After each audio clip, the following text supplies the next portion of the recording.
All right, good evening, everybody. It's 7 p.m. This is the May 27th, 2026 public hearing of the City of Evanston's Land Use Commission.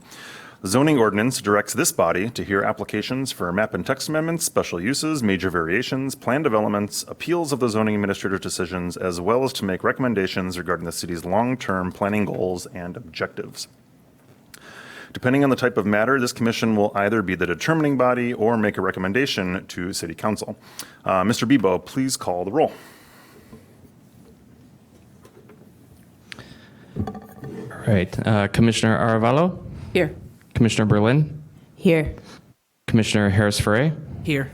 Commissioner Johnson? Here. Commissioner Lindwall? Here. Commissioner Mabadi? Commissioner Mangum? Commissioner Marinchev? Here. And Chair Puctel. Here. So that is 7 commissioners present, which means we have a quorum. Excellent. Also present tonight from city staff are Development Services Supervisor Jeremiah Bebo, Senior Planner Sam Hubbard, and Assistant City Attorney Brian George.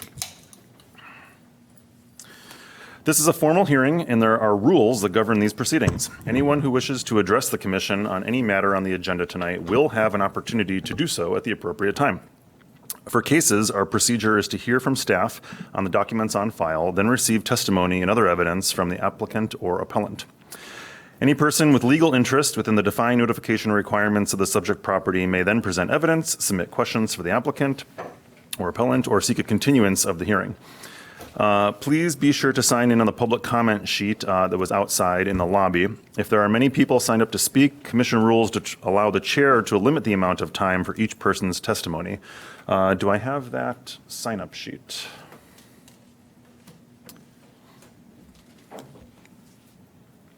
All right, while we are retrieving the sign-up sheet, I'll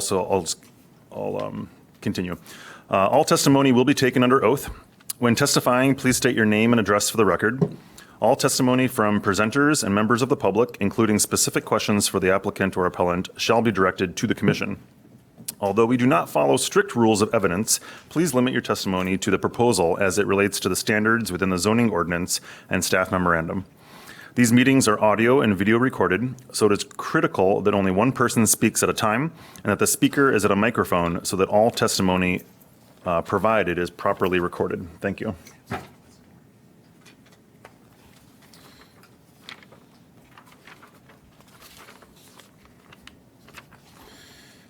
Okay, so I see roughly 12 people signed up to speak tonight, plus perhaps a few more online. So seeing as that is not an overwhelming amount of people that wish to speak, we can determine that everyone will get a full 3 minutes during their testimony. So please prepare your remarks for those 3 minutes. We expect a high level of decorum to be maintained during these meetings, which includes preserving the right of every person speaking tonight to do so without interruption. Accordingly, reactions from the room, such as cheering or booing during or after testimony, are not allowed. Those unable to maintain decorum will be asked to leave. When all testimony and statements have been heard, the applicant will be given the opportunity for rebuttal or a closing statement. Then the commission will close the record and begin deliberations to consider the standards. The commission will make formal findings of fact based on the testimony and evidence presented, guided by the standards, the commission's knowledge of the community, and the recommendations of staff. All proceedings are subject to broadcast at a later date. Any matter not concluded at tonight's hearing will be continued to our next regularly scheduled meeting or to a date certain. There are 2 items on the agenda this evening, both at 2308 Main Street and the Three Crowns Park case. If you are an applicant for one of those 2 cases, can you please raise your hand? Thank you. Oath. I will now conduct the oath statements for both, pardon me, there's more. From the website. Okay. More people are going to speak tonight. We'll still maintain the 3 minutes. I will now conduct the oath statements for both in-person and virtual attendees. If you plan to provide testimony in any of the cases scheduled for tonight, please raise your right hand and say yes if you agree with this statement.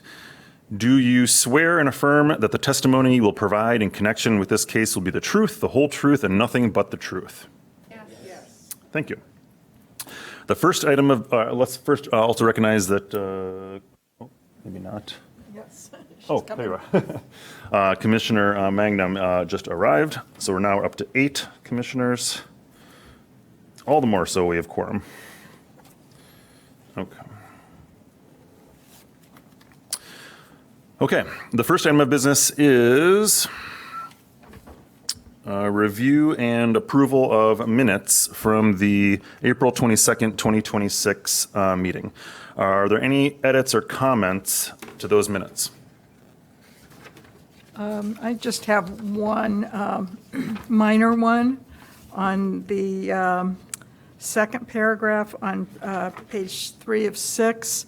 They were talking about the fact that the 30-minute appointments, I think it should be helped to maximize turnover of the parking spaces rather than minimize, Thank you. and that's it.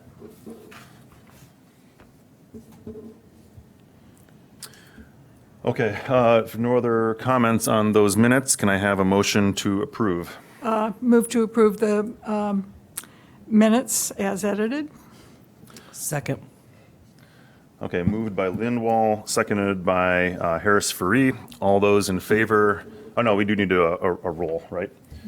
No, I don't. Do we? For minutes, you're good to do a voice vote. Oh, okay. So all those in favor of the motion to approve the April 22nd, 2026 minutes, say aye. Aye. Aye. All those opposed? Abstain? Abstain. I will also abstain. So that's Commissioner Johnson, Pucktell, And Aravalo. Aravalo. Abstain. But on balance, that passes. Thank you. Okay. Yes? Just, well, why don't you call the case and then I'll Oh, okay.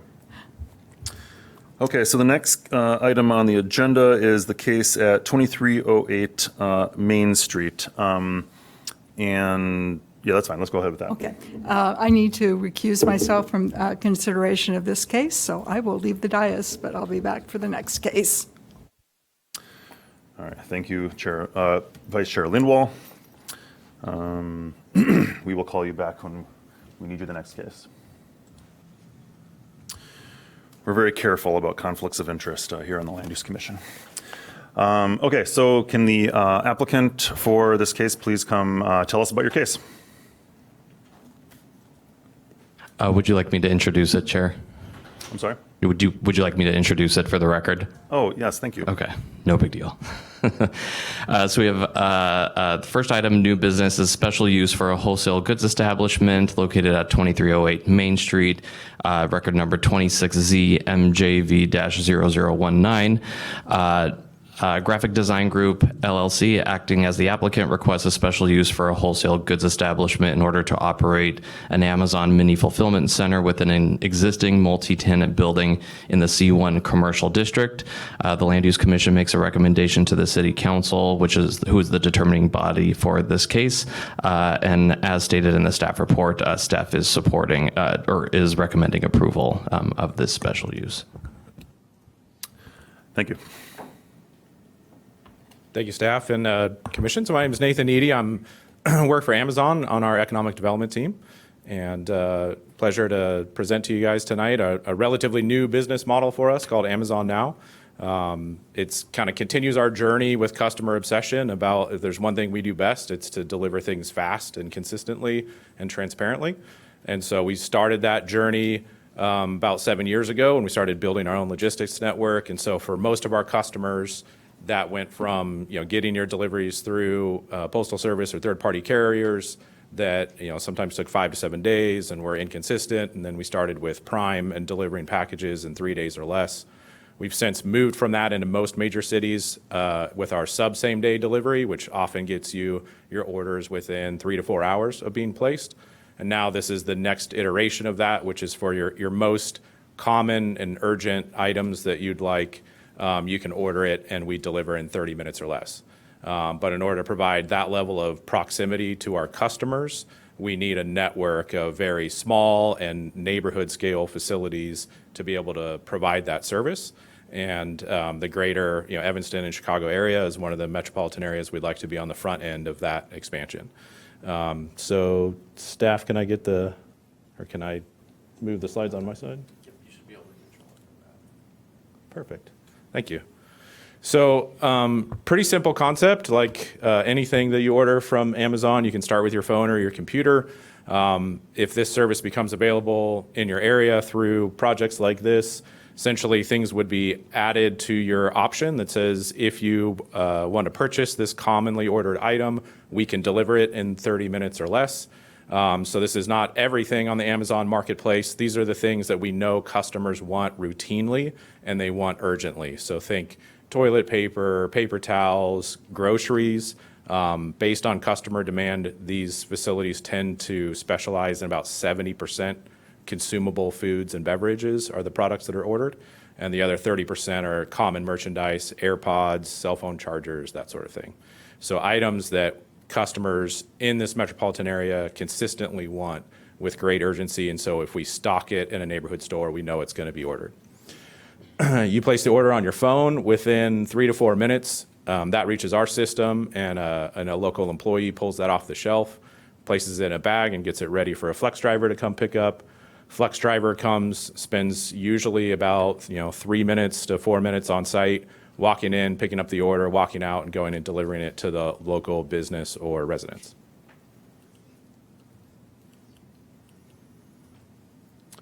In terms of the physical location here on Main Street in Evanston, the exterior improvements that we need to do the building are incredibly minimal. We put a very small amount of signage on the front, not so much to advertise to customers. It's actually just a little bit of instructional wayfinding signage for flex drivers so that when they show up, they know how to badge into the door and pick up the merchandise.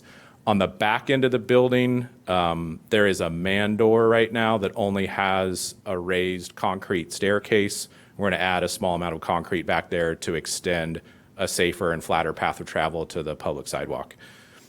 That's it in terms of exterior improvements. They're also, because the store has been vacant for a long time, when I stopped by there today, I noticed that some of the windows have been broken out and plywooded. All that will be fixed, obviously, to a new refurbished storefront. And then interior, we install shelving, coolers for cooled food, and then we're going to make some small improvements to the HVAC and make the bathrooms ADA compliant. So physical construction is very minimal that we need for this site. In terms of operations, so like I said, we stock about 3,500 products currently. That does vary from metropolitan area to metropolitan area. So let's say we open one of these in Miami, they need more suntan lotion or something than you do here in Evanston. So we listen to customers based on their ordering history, and we curtail each location's typical inventory to better match consumer demand for the region. It is about 65 to 70% grocery. So in neighborhoods where we have, say, like a food desert concern, this helps solve that because we can go in and customers are free to order a multitude of fresh bread, dairy, fresh produce. It's all available. For this particular location, it's a delivery-only format, so that keeps traffic minimal. So it is us bringing in our products in at night, typically between 10 p.m. and 4 a.m., so there's no conflict between our larger truck traffic and daily passenger traffic during peak hours. And then flex drivers pick up the orders and take them out. Like I said, we like to complete that whole cycle in 30 minutes or less. And for me, that's a big differentiator between this facility and other Amazon fulfillment centers. Our other facilities are orders of magnitude larger. They service entire zip codes. They manage fleets of 300 to 400 vans that distribute those packages. These on a scale are, less than 10% of that size. They are intended to service the businesses and residences in a less than 10-minute drive time. So in the couple days that I've spent here in Evanston, I've been, taking Ubers around town. To me, that's probably about a 3 to 4 mile radius in terms of the delivery off of this location. So these are very localized, neighborhood-centric facilities This is not us going and occupying an industrial area and then delivering to the next city or the next town over. They do operate 24/7. Like I said, we bring products in typically overnight with 4 to 5 trucks. This facility already has a dedicated roll-up door in the back at truck dock height, so it makes it even easier for us to bring in trucks and not have to commingle our larger trucks with the passenger vehicle and consumer traffic in the front of the building. And then one important thing I need to correct on the record, I looked back at our SUP application that was submitted by our architect, and it stated that our daily traffic would be around 240 trips, I believe.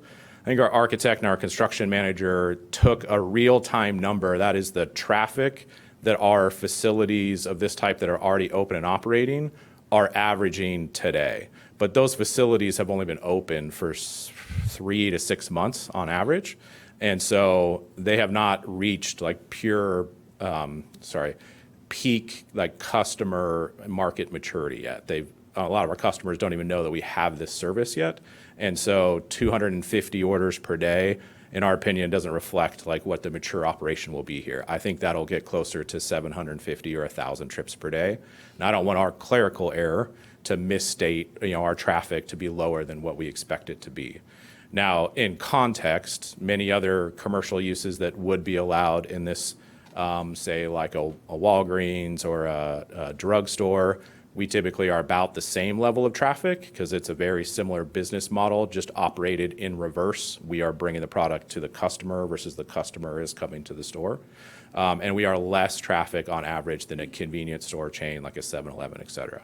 So I want to be very clear about that mistake on our part. I brought that to staff's attention, and if we need to generate a full traffic study and submit that to the city before final approval, that's fine. Honesty is the best policy, and we want to make sure that the city's aware of the true expected traffic levels and make sure that everything is going to be copacetic with that.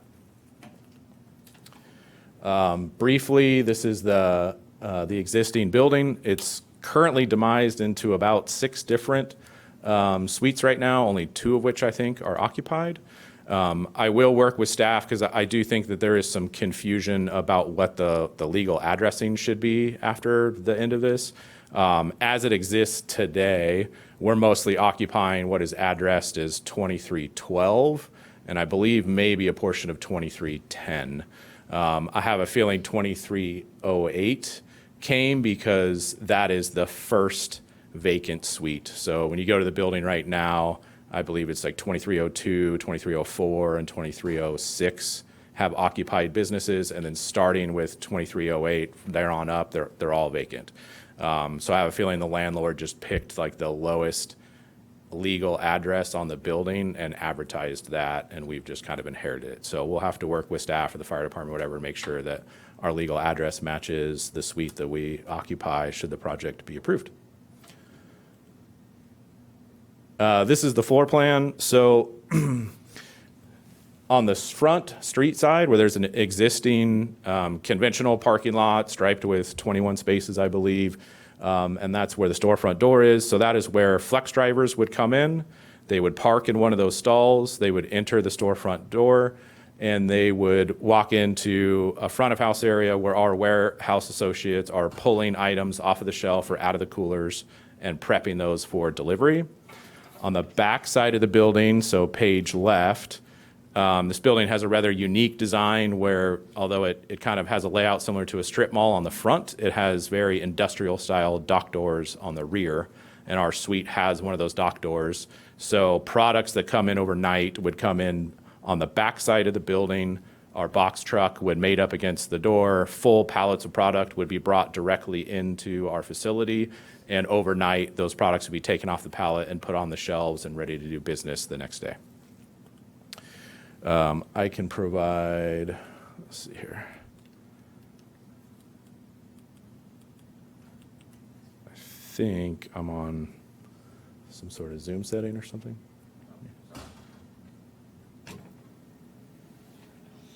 There we go. Okay, so maybe this makes it a little bit clearer. So where flex drivers enter our building, there is a small shelf system where bagged orders are waiting for them. They have to badge into the facility or prove that they're a registered flex driver with us to pick up a product. and then they go back out to their car and go make their delivery. Just behind that, what's only accessible to our on-site employees is obviously the inventory shelving. So it's rows of 8-foot tall shelves that have these 35 either ambient temperature products waiting for them, or rows of refrigerators, just like you'd have, say, in the refrigerated section of the grocery store with cheese, dairy, frozen pizzas, that sort of thing. So those items are pulled off the shelf, put in paper grocery bags, loaded onto the rack out front. Flex drivers come and pick it up and go deliver it to your door. And that's it. So I'm available for any questions. And thank you for your time. All right, questions from commissioners? Commissioner, I have one quick question. In your explanation inside the materials, you say that the cars will park and then the driver will get into the facility, pick up the packages and go back and then leave. Is this parking enough for this number of simultaneously coming drivers? Great question. So, like I said, there's 21 parking spaces out front striped right now. Our lease gives us access to shared parking across the whole site. I don't think there's enough tenants in there right now for the landlord to bother dividing them up amongst the tenants. So, yes, there's an abundance of parking right now. But let's say, hopefully, the rest of the building starts to increase in occupancy, especially for our portion of the building. And I have pictures of it if we need it. The rear back behind our loading dock has enough room to probably park another 12 cars or something like that. There's a pretty expansive paved area behind the whole length of the building. And because we have the last suite, it has the most room out of any of them. We typically need about 10 parking stalls to operate a facility like this. So we'll keep 7 out front for the flex drivers to come and go. Our warehouse associates that are there for a whole shift can park behind the suite, and so that we reserve that higher demand parking in front for our flex drivers and for other businesses that occupy the property. So you think that it's okay. Will this be something like a lease for the parkings? Is it included in your deal? Correct. Yes. So it's guaranteed that you'll have them, yes. let's say, forever. Yes, because it's imperative for us to have parking. We won't lease a facility if we think it's underparked, because we can't cycle through the transactions fast enough if our drivers have to go look for parking. Second question, you mentioned that you will have grocery over there. What is if you need to discard, let's say, products that you don't need anymore, that are delayed and so on? Does this mean that you'll have something like a big container outside that will take one parking space or something like that? Great question. So we actually do a combination of things. So within certain parameters, we have food donation programs. So there is a subset of products that may get too old for our consumers, but are still perfectly, legal and safe to distribute to local food banks, et cetera. So we have active partnerships like that. Any food that's truly reached like a waste, portion of it, then we do, food recycling. So it doesn't go into a conventional waste bin. Okay. It goes into a separate waste stream. Thank you. No problem. yeah, Commissioner Magnum. Hi. How many flex drivers do you anticipate having on site at one time? And then are flex drivers, can you explain what a flex driver is? Is it a regular person with a car, or how does that work? Sure. So for a facility like this, it'll typically fluctuate between 7 to maybe 10 flex drivers at the highest peak of consumer activity. Obviously, it's open 24 hours a day, but we do not get very many orders at 3 a.m., although as a parent, I find it helpful because if your kid wakes up with a earache or something, you can order, children's Motrin and we'll deliver it to your door so you don't have to leave. Flex drivers, very similar to say, Grubhub, Uber, et cetera. They are people that sign up to work part-time for us through the flex driver program. They use their own personal vehicles. For this business, We are starting out right now when it's low volume. We are doing a 1-to-1 ratio of one customer order is one flex driver trip. We do expect that as the business gains in popularity, that we can eventually do multiple orders and cut down in traffic. Yeah, because I heard, I'm trying to just think through the quantity of the trips. Because how long would you say on average it would take for a flex driver from the time they arrive to the time they leave the facility? It's 3 to 4 minutes. 3 to 4 minutes. So presumably that's faster than, you used the comparison before to like a convenience store, like a Walgreens or something. So presumably these are faster turnarounds than what a typical person would be doing going to a Walgreens. And I heard you say at the max or peak demand, you could expect even up to 1,000 orders per day, right? So that's 41 orders per hour on average, but at peak, probably even higher. And I'm just trying to visualize that kind of rapid turnover, right, in the parking lot. It seems a little concerning that to have that much happening in a lot like that during a peak time. Yeah, so the best way to think of it is at our highest peak of commercial activity. So when consumers around dinner time are ordering the most, or late morning tends to be the two peaks in customer activity we have. The highest we've seen that we think the business will perform at is, let's say, about a flex driver a minute needs to be taking an order somewhere. Where it's important to understand, though, is that that's the full delivery cycle. And so that's the way it works, because if you think, well, there's a driver a minute, then aren't 10 drivers all trying to enter at the same time? But actually there's, for every driver that's at the store picking up their order for 3 minutes, there's a driver who is 4 miles away dropping the order off at a business or a residence and on their way back, et cetera. Also, flex drivers, they don't have to come back to the store. It's as soon as they're done with the transaction that they've been paid for, they're free to leave. And so there's a lot of flex drivers that will just drive by our location, pick up a package and go deliver it because it's on their way home or it's on their way to some other business that they want to do, and it's just free money for driving the direction that they were going to drive anyway. So it's hard to quantify the round trip traffic normally, because flex drivers don't actually have to complete any round trip with us if they don't want to. But it tends to be a driver a minute is circulating somewhere in the city. But like I said, that's probably about 30% lower than like a 7-Eleven, and about dead even in terms of the traffic volume you'd see going in and out of a traditional drugstore. Okay.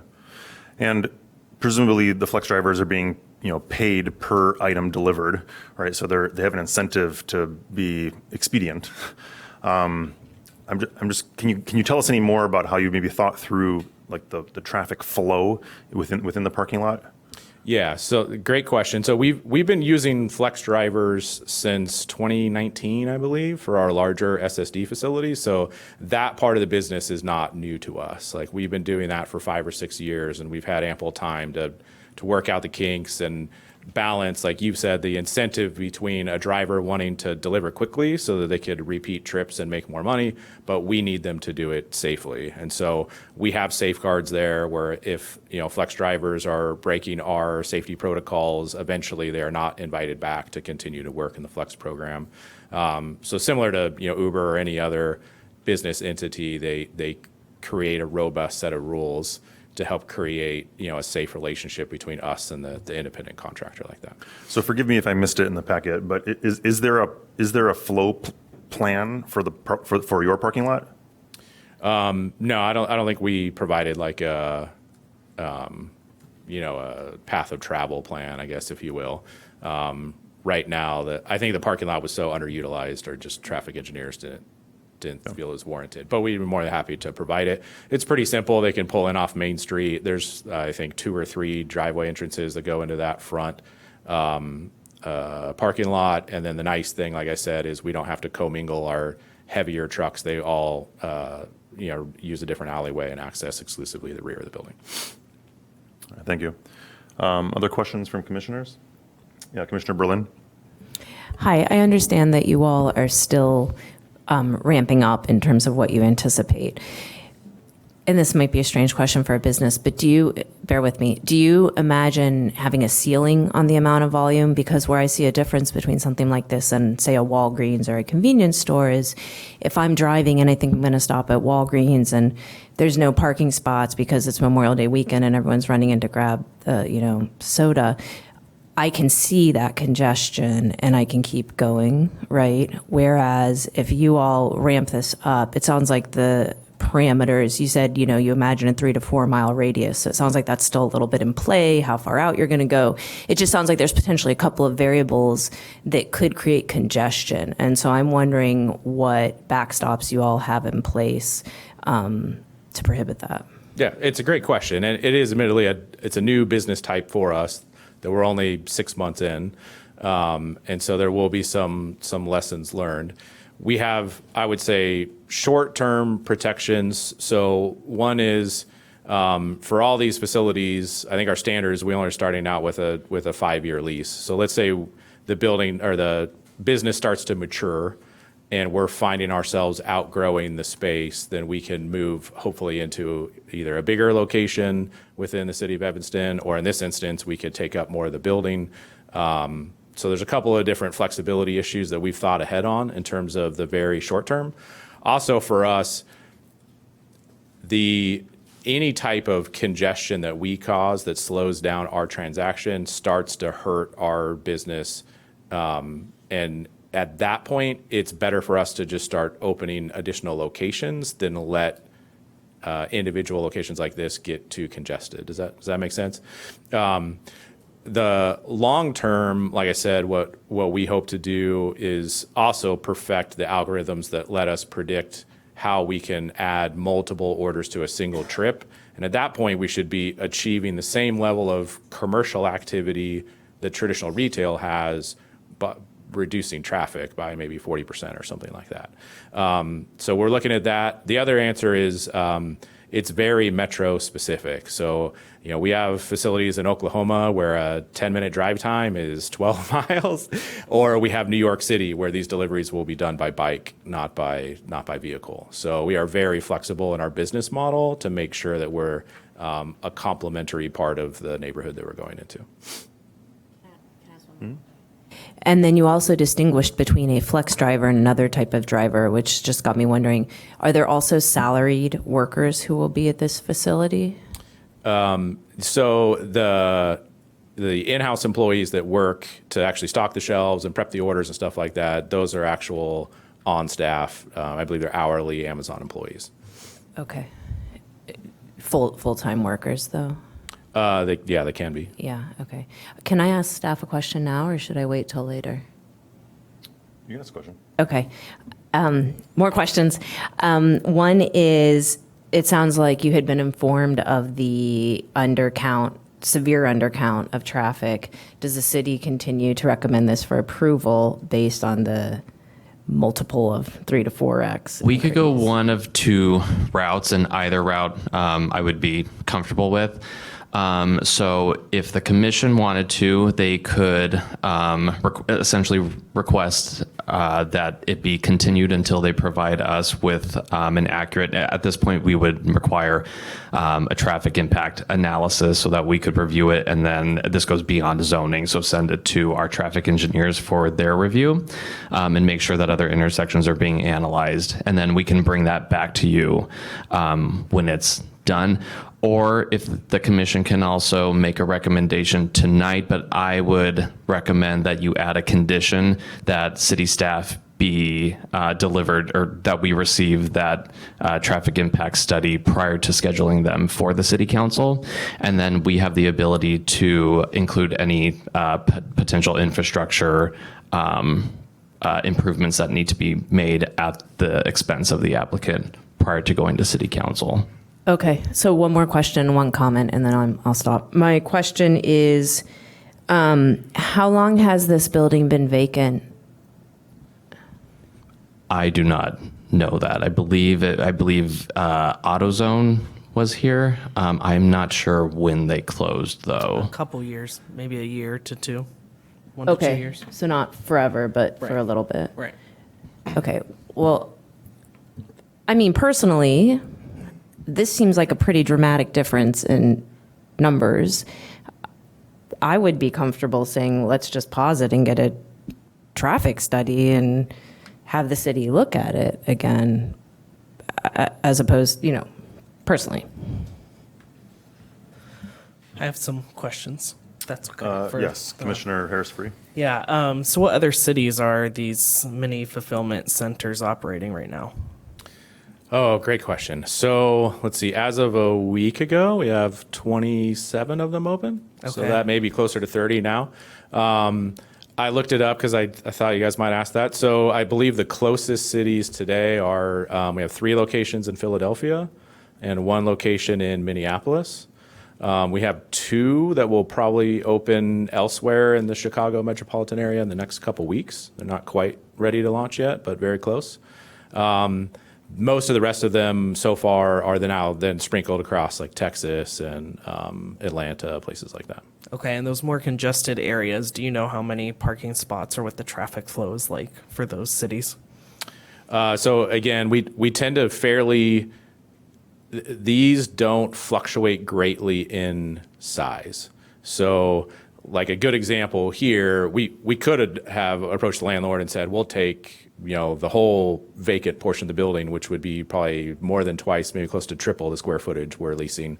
For us, it's more about lots of small locations versus a big one, a small one, et cetera. We want very consistent distribution over metropolitan areas to keep the drive time as low as possible. The nice thing is that then tends to distribute our traffic.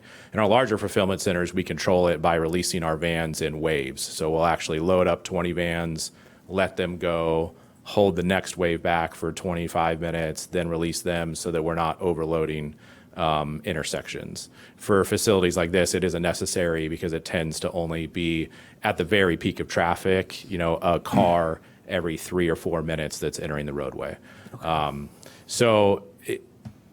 The honest answer is it's very city specific. If there is a city where we don't think the road system can handle our volume, and yet cars are the only way to deliver, then we go find a different property with a better road system.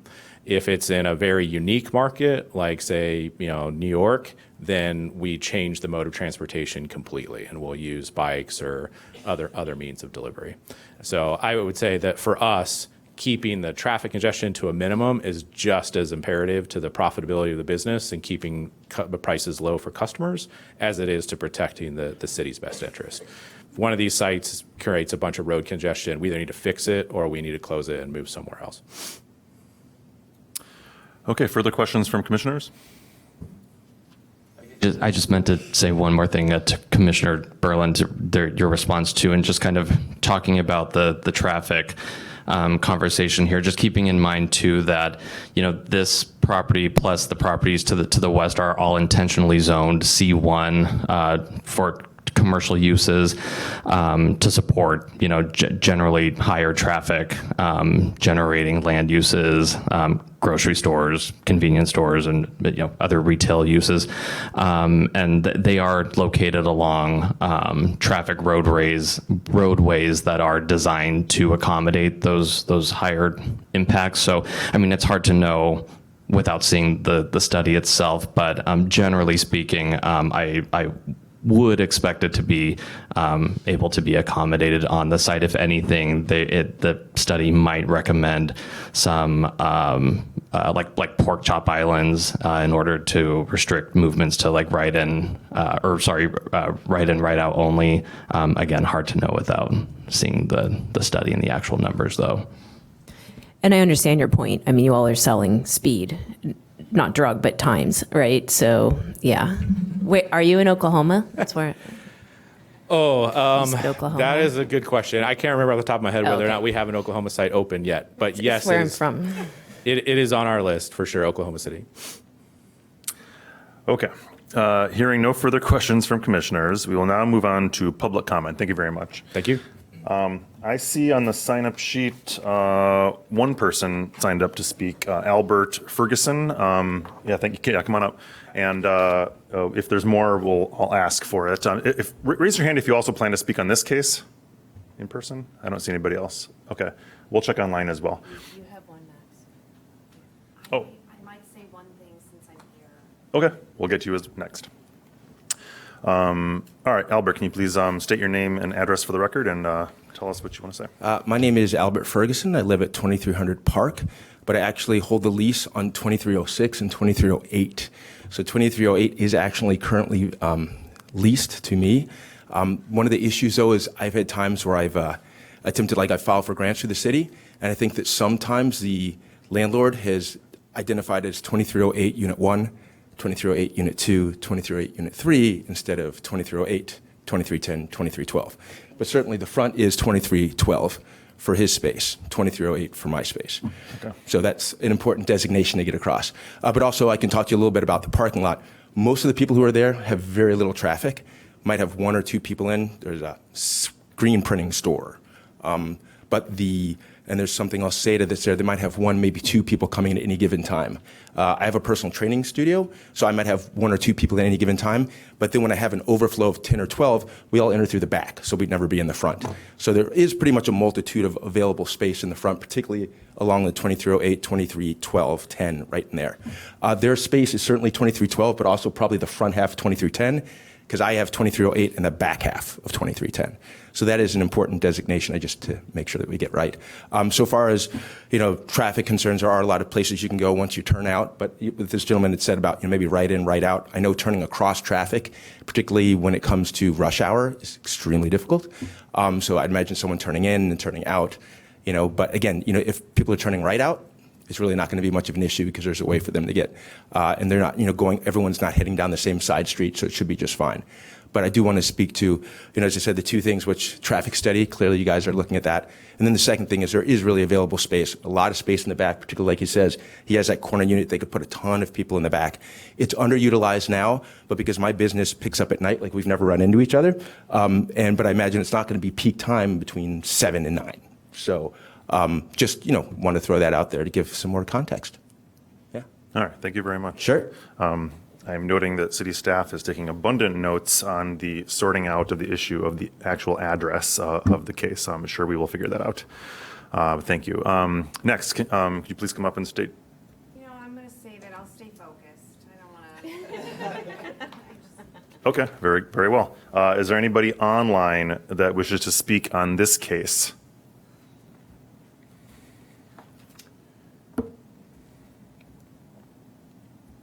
Okay, hearing none. Does the applicant or staff have any closing statements or wish to respond to any comments that have been provided?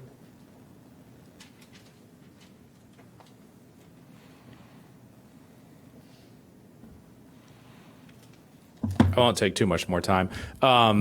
Really appreciate the comment. I'll speak to, was it Park? Is that your last name? Albert. Okay, I'll speak to Albert afterwards and make sure that we solve that address issue, because I certainly don't want any confusion between his hopefully thriving business and ours. But really appreciate the supportive comments otherwise. When it comes to the traffic issues, obviously our preference is keep moving forward, and feel free to add a condition that says we need to do traffic study, and if it creates problems and we have to take steps back in the process. I'm also fairly confident that the road networks there can handle the volume, and the traffic study will just confirm that. But trust and verify, and that's why you can add conditions or do whatever you want to do. And we also, one thing I forgot to mention, that the staff's comments about the right turn only, that's something that we run into all the time as well. Similar to Uber, et cetera, we have the ability to control our flex drivers' routing. So when they deliver a package for us, they don't use Google Maps, et cetera. It shows the route that they're supposed to take on our software. And so when jurisdictions say want to turn restrict us or something like that, because sometimes that uniquely applies to us and not to the community at large, right? So Albert's customers should not have to make a right at 9 p.m. at night, because what you really intended was for us and a higher volume business to have those controls. We build that into the automation of our routing application, and we hold the flex drivers accountable to that. So if we say you need to follow the route and they deliberately ignore it to try to shorten the route or something like that, repeated violations of that get them kicked out of the flex driver program. So just a couple things to note there. But otherwise, thank you. All right, very good, thank you. Okay, I will now close the record and move to commission deliberations. Thoughts on this proposal from commissioners?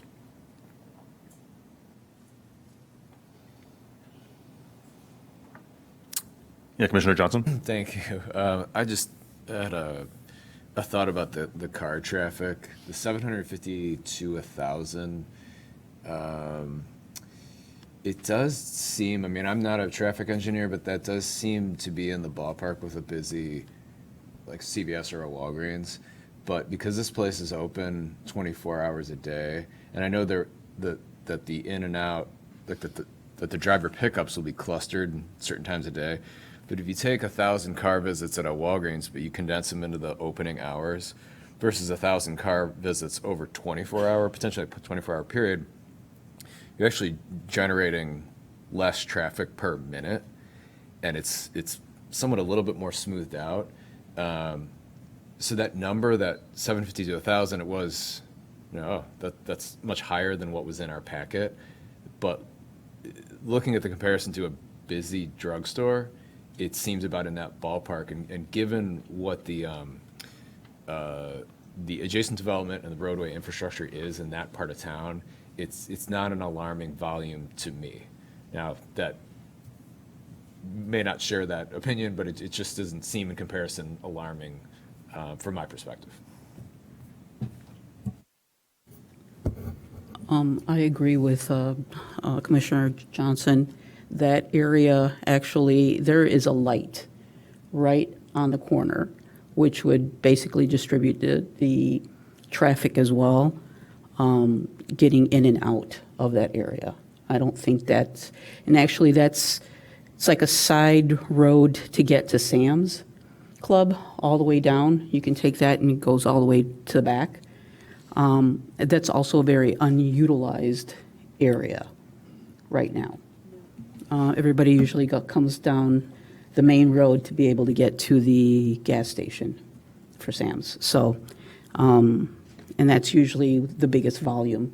And that's where your traffic actually backs up, turning off of that first entrance east of McCormick. So I actually am in favor of this project. Thank you. Other commissioners? Commissioner Berlin? Respectfully, I think I disagree a little bit with your thinking, Commissioner Johnson, because I think the activity will still be concentrated during a subset of that 24-hour cycle. But I hear you. And I think the larger point you all are making is true, and especially that you made, Jeremiah, that this is what this is zoned for and designed for by being a C1. So, yeah, I mean, we have too many vacant buildings in this town at this point, commercial buildings. I think the opportunity to generate some revenue is probably a good thing. I would be interested, though, in conditional on the traffic study and then the turn restrictions potentially as well. I do like the idea of the only right turns and really trying to smooth out traffic. Commissioner Haresbury? Yeah, I'm actually not in favor of this proposal. I drive this road multiple times a day. My kids go to daycare right near here. It does get very backed up, especially around the 5 o'clock hour. There's a lawn care company across the street and some other businesses that are all trying to turn left onto Main Street. And the closer you get to Dodge, the traffic really starts to back up. And this entrance is separate from the entrance with the light, so I do think if we do this, a right turn needs to be necessary, because then you're turning right into a light, and it gets really hard with the backed up traffic there. I just don't see this as the right spot for 750 to 1,000 cars a day to be going through this area. And I just Googled it. It says that a high volume flagship store of a Walgreens sees 600 to 800 cars per day, and that is a 24-hour store. So I want to just check those facts, because I don't trust that. I mean, all love to Walgreens, but I don't think they see that many people. 750 to 1,000 a day, especially ones that are non-24 hours. So I just don't think this is the right place, especially now that we know that it's not 240 cars at 750 to 1,000. I just don't think we have the facts here to move on this project in it, especially with other businesses in that area not having all of the parking spaces and the traffic. I just don't think this one makes sense. Other commissioners? Okay. I'm generally in favor of the project. I think I'm mostly convinced that although the traffic is concerning, the applicant was honest and told us about the true nature of the expectation of the volume. I would be interested in moving this forward, but in addition to the conditions recommended by staff in the packet on page 12, also adding a condition that the applicant conduct a traffic study and also a flow plan of the parking lot itself. It just seems like a no-brainer that has to be thought through, and then City Council can take that and adopt the recommendations from within, and I think we will have done our part. That's my feeling. Any other comments? Okay. So with that, I'm going to review the standards for approval. Before you do, can you just say again what page the recommendations are? I just want to reread them. Yes. It's page 12 of 705. Yeah, okay, thank you. Okay. So I'm going to read through the standards of approval, of which there are 9 for this.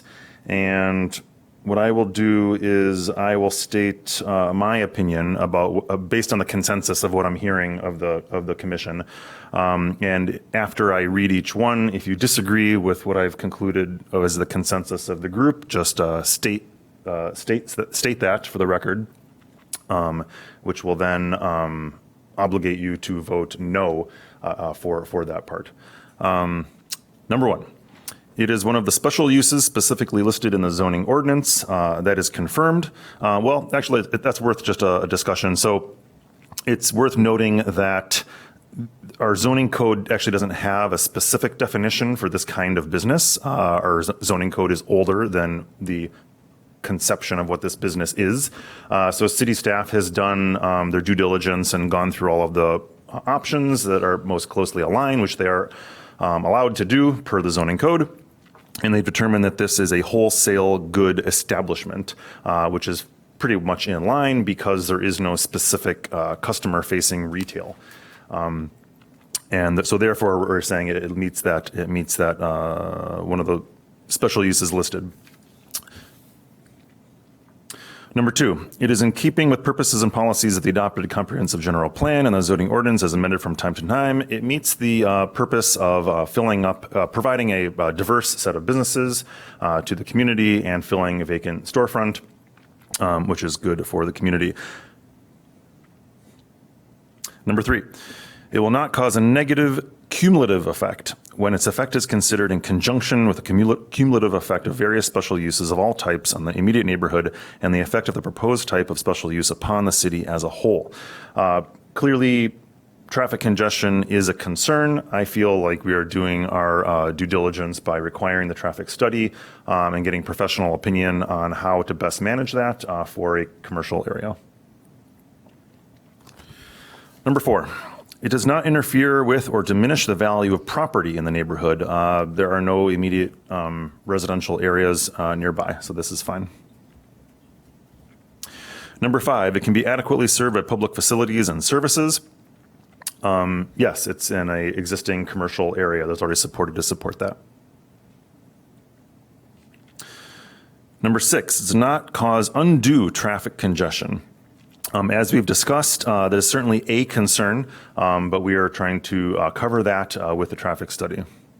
Yeah, I disagree. Okay, Commissioner Harris-Faree notes disagreement. Number 7, it preserves significant historical and architectural resources. This is not applicable. Number 8, it preserves significant natural and environmental features. This is not applicable. And finally, number 9, it complies with all other applicable regulations of the district in which it is located and other applicable ordinances, except to the extent such regulations have been modified through the plan development process or the grant of a variation. Yes, it does so. City staff has gone through all of those necessary steps, and it meets all of that criteria. Okay. With that, I would like to entertain a motion in the affirmative to approve this request for the special use. We do this in the affirmative so that it's clear for all of the commissioners whether they are voting for or against the motion. Commissioner Berlin. I move to approve, sorry, I'm realizing we need the application number. I can't say it, can I? No. I'm sorry, everyone. I move to approve special use for a wholesale good establishment, Amazon Mini Fulfillment at 2308 Main Street, but somewhere in that building, number 26ZMJV-0019, conditional on recommendations from the city, as well as a traffic study, the flow pattern, and turn restrictions. Thank you. Can I have a second? Second. Seconded by Aravalo. Mr. Bebo, can you please call the roll?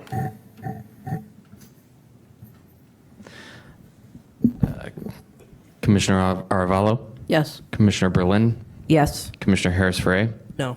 Commissioner Johnson, Yes. Commissioner Linwall recused herself, Commissioner Magnum, Yes. Commissioner Merenchev, Yes. Chair Paktel. Yes. So that is 6-1. The motion to recommend approval to the City Council with those conditions passes. Thank you very much for your application. You can follow up with city staff for next steps. Okay, now we're ready to move to the second item on the agenda. Can we just take a 5-minute break between cases? Sure. Let's take a 10-minute recess, come back at 8:10. Okay, welcome back, everybody. Let's have our seats and continue.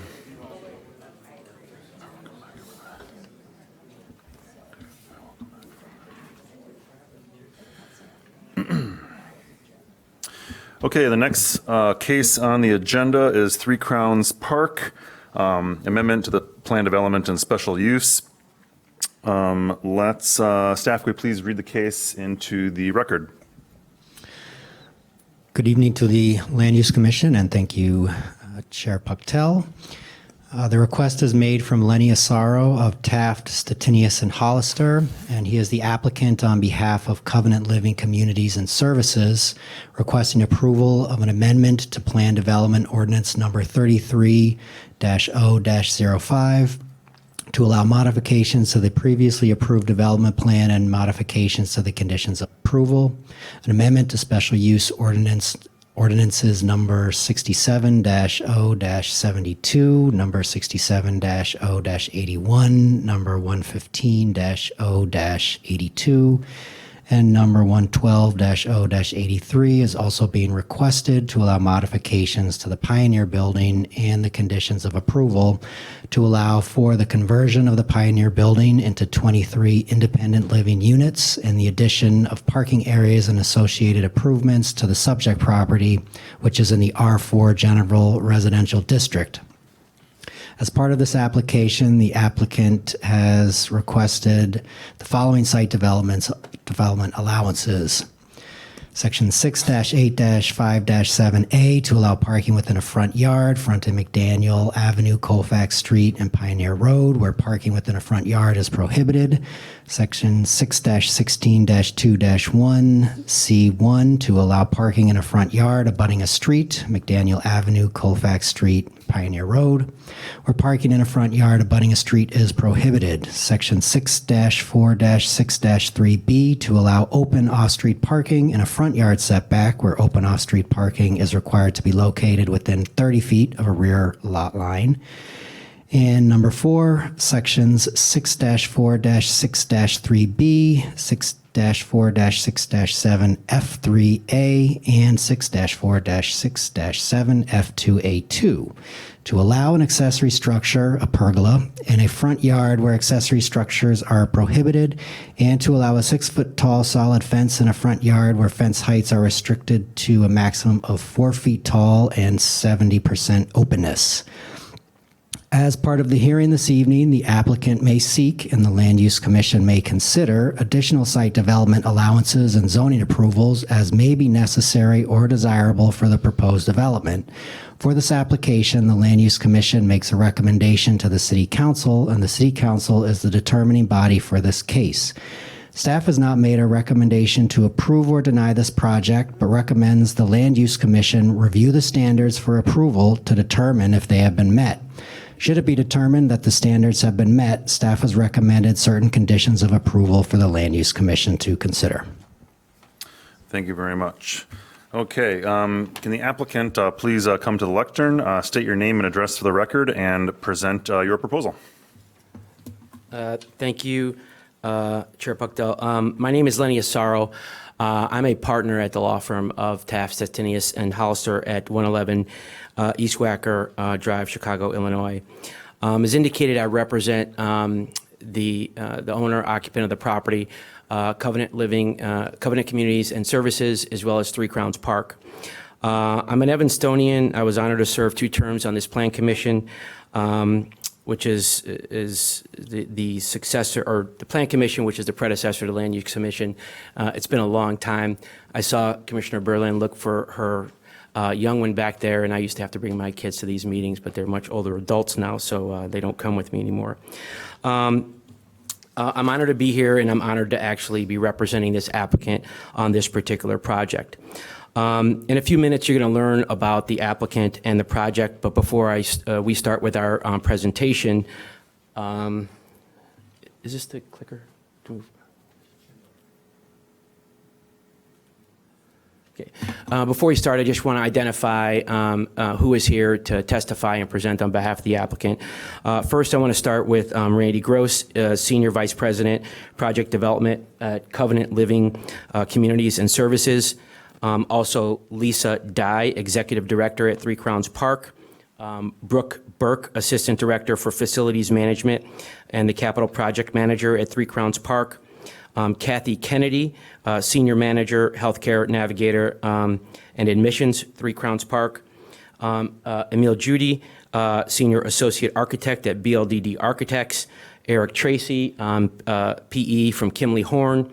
And last but certainly not least, George Kissel, AIA, AICP, President of Okren Kissel Associates, Inc. Mr. Hubbard went through and identified some of the requests. I just want to point out to this commission, there are multiple requests that are part of both of these applications. So there's an application to amend the PD, and there's an application to amend the special use or various special use ordinances. In particular, with respect to the PD ordinance, there is a request to allow for the conversion of the Pioneer Place building into 23 independent senior dwelling units in accordance with the plan submitted with the PD application. Additionally, with respect to that PD ordinance, there's a request to allow for a second driveway exit from the west side of the site on McDaniel Avenue. I want to point out that we are not asking for, and the plans do not show, a second driveway on McDaniel. Nothing is changing on McDaniel in terms of the sole entrance and the sole exit on McDaniel. It's my understanding that the reason why we are being required to ask for this allowance is because of the exit on Colfax. So I just want to be clear. We are not adding any exits or anything on McDaniel, okay? Mr. Hubbard had indicated the site development allowances.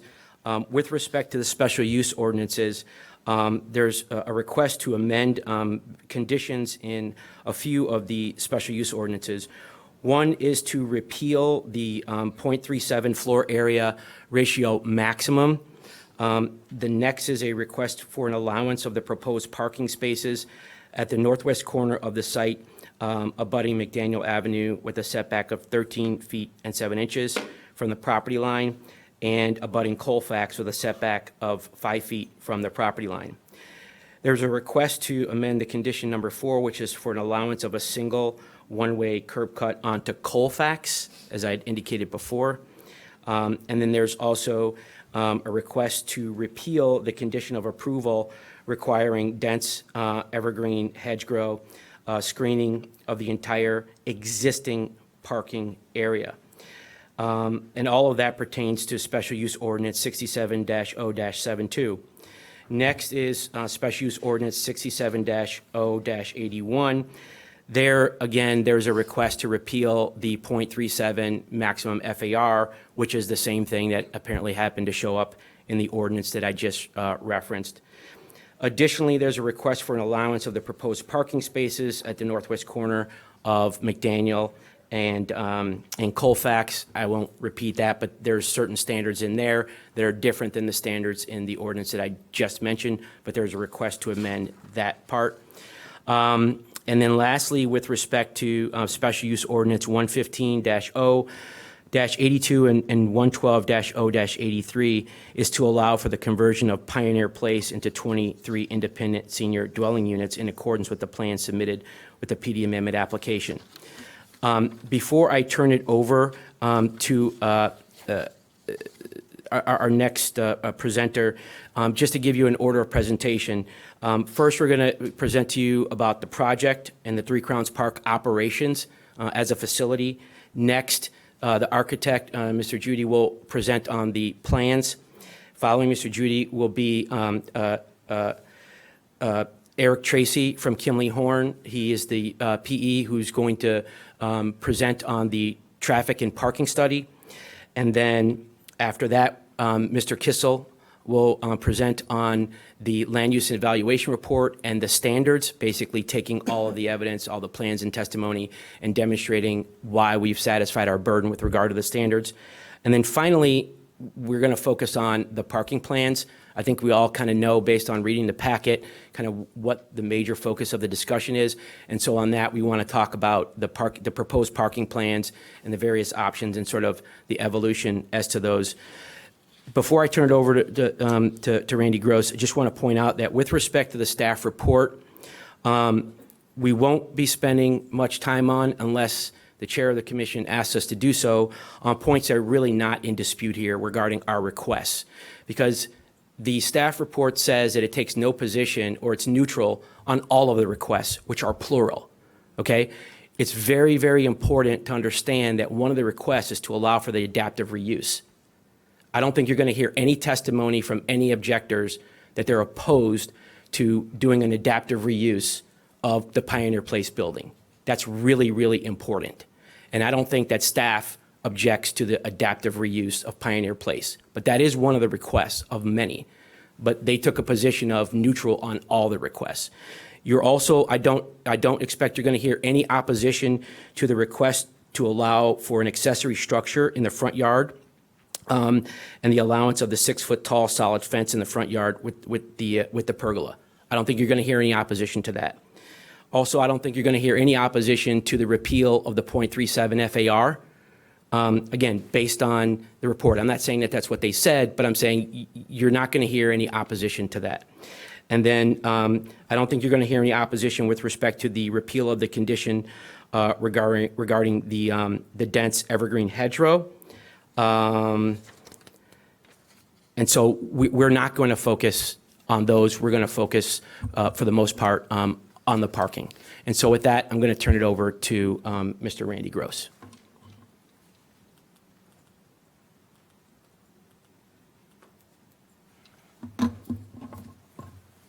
Okay. Thanks, Lenny. So my name is Randy Gross. I'm the Senior Vice President for Covenant Living Communities and Services, and I've been with Covenant Living for 15 years. Since the affiliation, I've been responsible for, and my address is, I'm out of the Skokie office at 5700 Old Orchard Road in Skokie, Illinois. Following Covenant Living's affiliation with Three Crowns Park, I've been deeply involved in the plans to add additional residential units to the campus. As many have seen in the news, it's critical for a senior living community to achieve financial stability in order to avoid the risk of bankruptcy. There's been a lot of senior communities that have gone bankrupt. To ensure that Three Crowns remains stable, on a stable financial path, additional residential units are needed. The original plan, which we're looking at over here, calls for the construction of 90 new residential apartments to meet the growing demand in senior living in Evanston. Under that plan, as you'll see, all the parking, and the plan shows the white building there, that would be the new addition. That's 90 units, and all the parking would be underneath that building. That was the original plan. We would lose all of the green space in the park with this plan. We would lose a lot of mature trees, some bur oaks, and it's something that would be very expensive and I think really detrimental to the south end of the community of the park. So what we decided to do was to shy away from this plan and not demolish the Pioneer Place. So let's see if that works here. So we have with Pioneer, Pioneer Place is constructed in 1908 and holds historical significance to Evanston and contributes greatly to the character of the campus. Because of its importance, we believe it was worth exploring options to preserve and repurpose this structure. Originally, it was built in 1908. It was a nursing home. Then it was converted into small assisted living apartments. And now what we're hoping to do is to save the building, convert all 3 levels into apartments. So my first assignment was to move forward on the demolition of Pioneer Place. However, after further investigation, we determined there was a viable opportunity to save the building.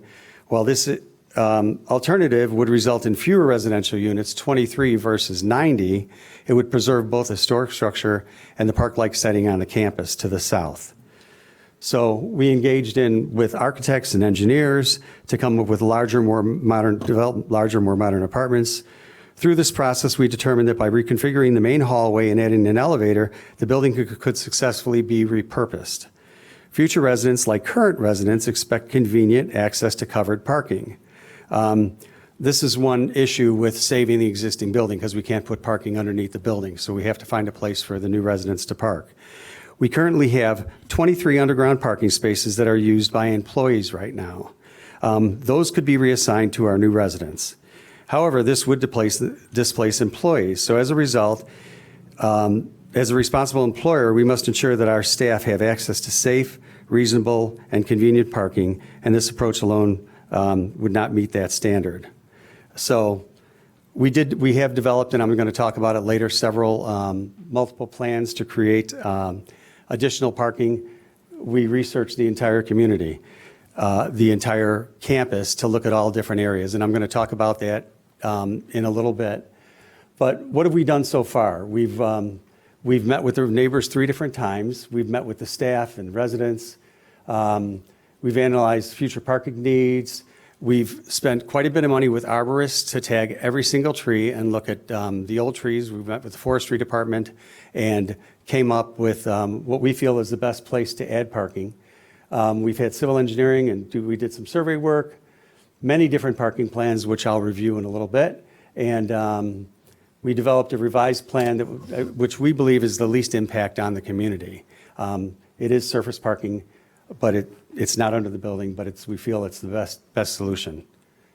And here is just kind of like a timeline of everything we've done, and it's really hard to read, but over the past 2.5 years on meeting with the neighbors, getting suggestions from the neighbors, meeting with several departments within the city, meeting with engineering, planning, forestry department, and most importantly, the historic preservation to make sure we're restoring this building to meet their needs. And so it really looks like it did in 1908. And with that, I'm going to turn it over to some of our management team and hear a little bit more about the operation. So, Lisa Dye? Or Emo? Okay.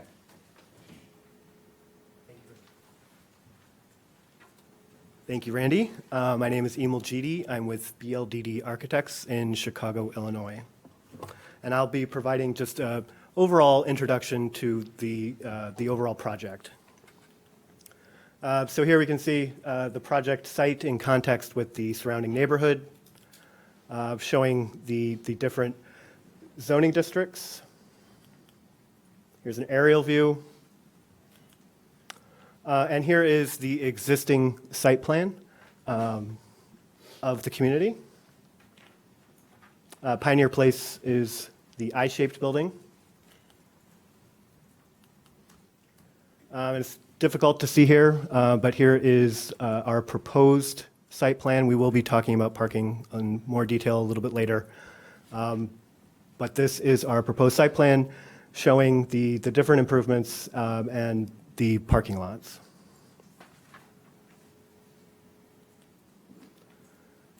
Here is, as Randy said, we are looking to convert the building into independent living apartment units. So here's some example. This is the garden level. And the first floor, we have a mixture of 1-bedroom and 2-bedroom units. And the second floor. Here's the roof plan. We are anticipating adding solar panel arrays to the roof. Here's a rendering of the north side of the building, showing the elevator addition and the revised north entry with a revised canopy.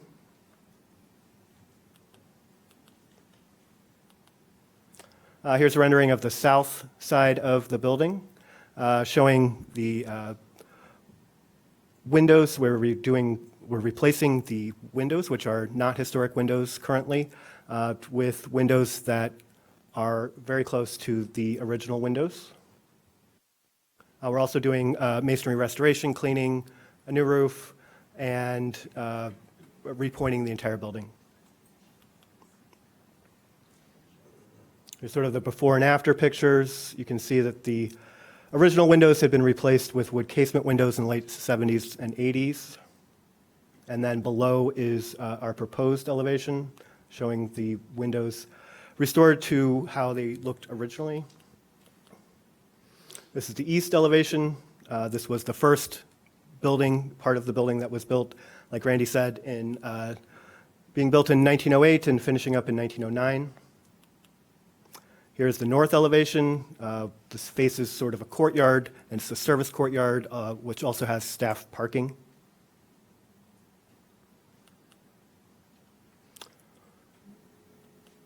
Just more courtyard elevations. And here is the west elevation, which abuts the McDaniel Courts building that was built in 2007. We are also proposing for the McDaniel Courts building an addition of an all-season room on the west elevation facing McDaniel. And here is the fence slash sort of pergola. It is an existing fence, but we are proposing to add a small amount to it. This surrounds a memory care garden for residents with dementia.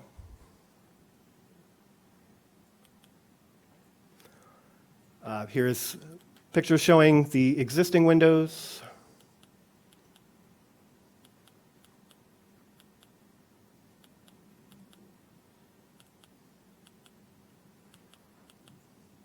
And here are some existing window details, and then our proposed historic window details.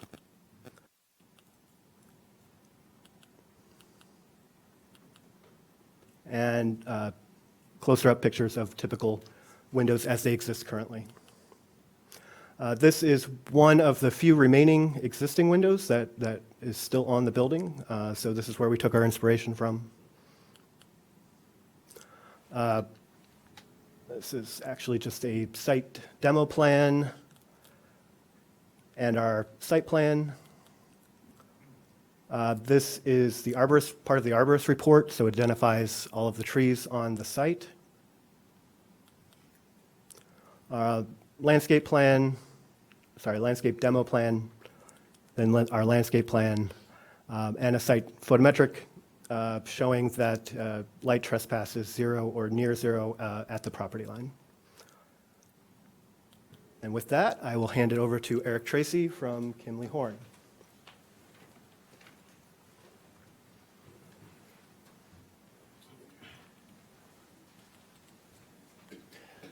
I didn't have any slides, so I'm just going to go back to the site plan and talk to that. Or I'll leave the landscape plan up there. Good evening. My name is Eric Tracy. I'm with Kimley Horn & Associates. I'm a licensed professional engineer in the state of Illinois. Address 570 Lake Cook Road in Deerfield. Kimley Horn was engaged to assist with civil engineering and the parking study that was part of the application here. There were quite a few different iterations of the plan that were discussed amongst our team with feedback from staff, forestry, historic preservation, residents, the campus itself. And in my opinion, where we landed is trying to thread the needle to provide the parking to serve the campus's needs and also take into consideration the feedback that we heard throughout the process. I'm not going to go into all of the details of the parking study, but just give an overview of the methodology and what was looked at as part of that study.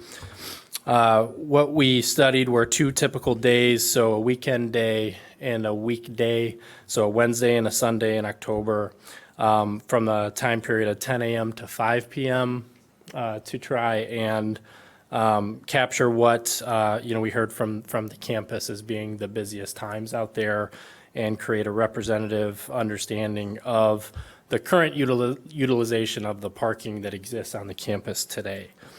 For a use such as this, the target utilization that you typically aim for is 90 to 95%.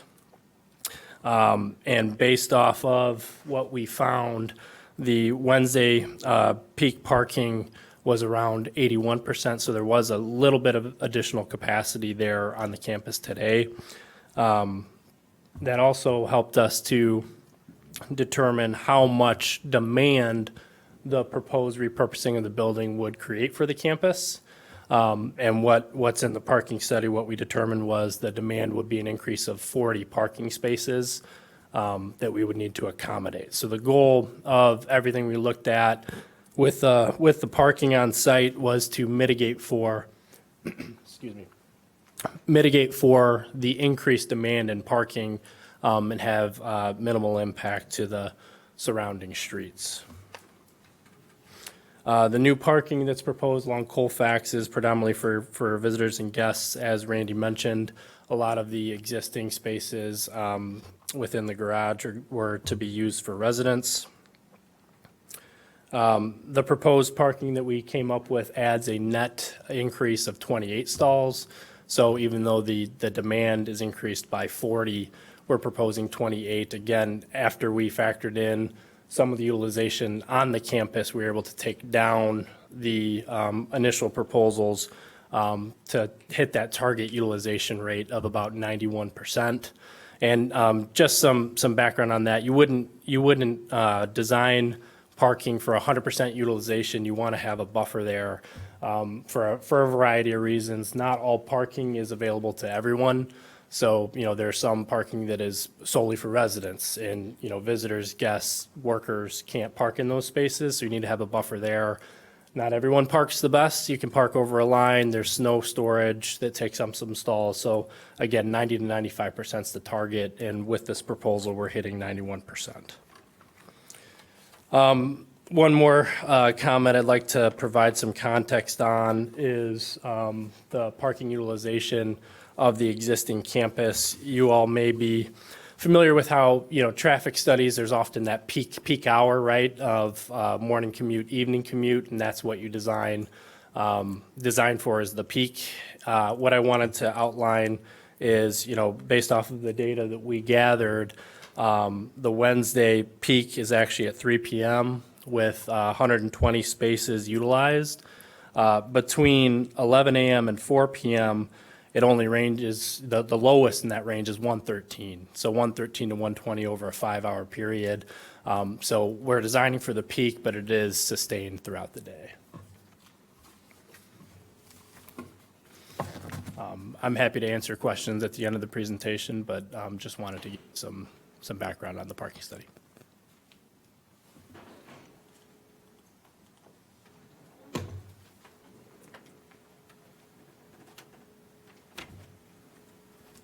Good evening, everyone. My name is George Kissel. I'm the president of Oak Grant Kissel Associates with offices at 141 West Jackson in Chicago. I'm a licensed architect and a certified planner with over 40 years of experience throughout the region and a lot of experience here in Evanston over the years. I was engaged by the applicant to evaluate the proposal with respect to the applicable standards in the Evanston ordinance.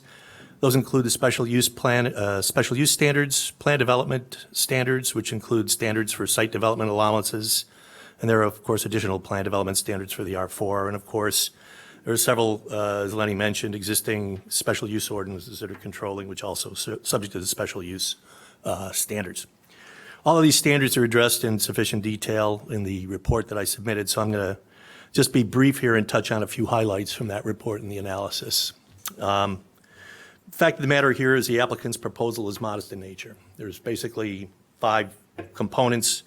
The conversion of 44 vacant assisted living units to 23 independent units, the effect that conversion has on an Evanston landmark building, the addition of 28 off-street parking spaces for visitors and staff, mostly at the northwest corner of the site, the reconfiguration of the service area between Pioneer Place and Landstrom Manor, and of course the minor addition of the fencing and pergola in the front yards.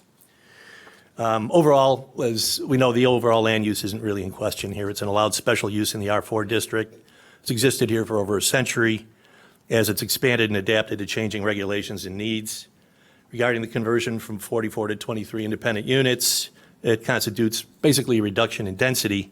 While more traffic is generated on a per unit basis by the independent living units, the reduction in the number of units from 44 to 23 offsets that difference in terms of traffic generation or other potential off-site impacts due to density. The analysis by Kimley Horn basically confirms that assertion. With respect to the impact on a landmark building, the architects have done an excellent job in respecting the historic character of the building by replacing the existing non-original windows with historically correct replicas, maintaining and furthering the structure's symmetrical composition through the modest additions and arrangement of the proposed north elevation. Their efforts will result in the preservation and continued productive use of an Evanston landmark structure, as indicated by Historic Preservation Commission's issuance of a certificate of appropriateness in March, in the March meeting earlier this year. Finally, with respect to the parking lot at the northwest corner of the site, this is probably what we're going to hear most about tonight. It's being provided, as you heard, to accommodate staff and visitors to basically ease any burden that there might be on street parking for local residents. Its location and configuration is in response to input from both the city and the local community. It utilizes an existing curb cut for entry and locates a new curb cut for exit aligned with the existing alley off of Colfax. The decision on one-way circulation minimizes the coverage area, and design utilizes permeable paving with storm management facilities beneath to control release rates in compliance with Evanston's stormwater management ordinance. So I'm only going to touch on the special use standards briefly, and then the plan development allowances standards, because they're really the only things I think that are relevant here. So with respect to special use requirements, these minor incremental changes are in compliance with all the relevant standards. The use is specified as an allowed use in the R4 district. The provision of additional independent units through the adaptive reuse of a landmark structure is consistent with purposes and policies of both the zoning ordinance and the comp plan. The existing school and senior facility, which are the only special uses in the area, have coexisted for decades with no undue negative cumulative effect, and the changes due to the proposal are indeed minimal. Any external impacts of the proposal are minimal, and from a planner's perspective, should have no negative impact on property values.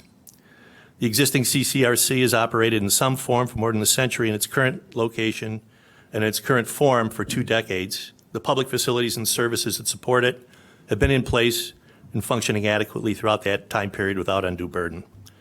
As indicated by the Kimberly-Horn analysis, there'll be no undue traffic congestion. It preserves historic resources as it's an adaptive reuse of a landmark structure. The site plan provides new landscaping and preserves a large open park space in the southeastern portion of the subject property, and it complies with all other ordinances, including historic preservation, landscaping, and storm management. The only development allowances are, significant development allowances are to accommodate the location of the off-street parking, which I will basically get to right now. So the relief requested for development allowances is for open parking in a front yard setback, open parking in a front yard abutting streets, and open parking not within 30 feet of a rear yard. So the existing configuration of the site and structures and the need to preserve the park-like atmosphere at the southeast corner of the site basically dictate the location of any additional parking. Since all of the frontages are considered front yards, there's no way to comply with those standards if additional parking is to be provided. So the proposal provides the following enumerated public benefits, which is one of the standards for granting development allowances. It specifically preserves and enhances desirable site characteristics in open space. It preserves a pattern of development which preserves natural vegetation, preservation and enhancement of an historic and natural resources that significantly contribute to the character of the city, the use of design, landscape, or architectural features to create a pleasing environment, the provision of a variety of housing types, which is important given the aging population in accordance with the city's housing goals, and redevelopment of blighted structures or incompatible uses through rehabilitation. Again, the impacts are minimal, the enumerated public benefits are provided, and all standards are met, in my opinion. So with that, I'll turn it back to our next speaker. Okay, thanks, George. All right, so we're going to talk about the parking again. So why is additional parking needed? Well, since we decided to renovate the existing building, all the parking we have, like George said, is front yard parking. There's nothing in back. We have a courtyard between Pioneer, the old Pioneer building, and the existing building with limited parking space where people double park there right now. And everything else is considered front yard parking. So we have 23 apartments. Anybody that has an apartment gets at least 1 parking space. But most likely, some of them will come in as couples, and they could use, they would need 2 parking spaces. Well, one would be underground, the other one would be on the street. We said we'd probably need another 5 spaces for a lot of the double parking that happens in the courtyard right now. So that would be another 5 spaces. We really would like 40 spaces, but working with the city, they said, why don't we just bring it down to what you think the bare minimum is, and that's where we came up with the number 28, which is actually less spaces. So, I mean, it's really a tough situation. I mean, where do we put the parking? We could just put it on the street. The easiest thing for us to do is to not spend the money and just put it on the street. But the problem is we're trying to be the best, not the problem is we're trying to be the best neighbors we can, and we're trying to be good to our employees to provide them with parking. So we're coming up with, we came up with many alternate plans, and we've spent a lot of time and energy on coming up with these plans, collaborating with the Forestry Department, planning, engineering, and the historical preservation. And I'll go through all the options we came through and we went over, and then I'll let you know where we landed. So the first plan, if you can see, Pioneer Place is the I-shaped building, the orange building in the middle of the plan. So the first plan we had was to come up with parking right to the right of that building.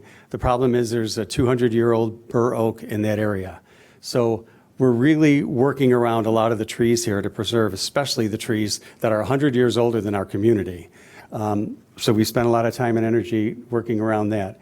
We can't put parking underneath the building, and we can't really build underground parking without destroying all the trees. If we just dug up the whole property and put grass on, we'd lose all of our trees.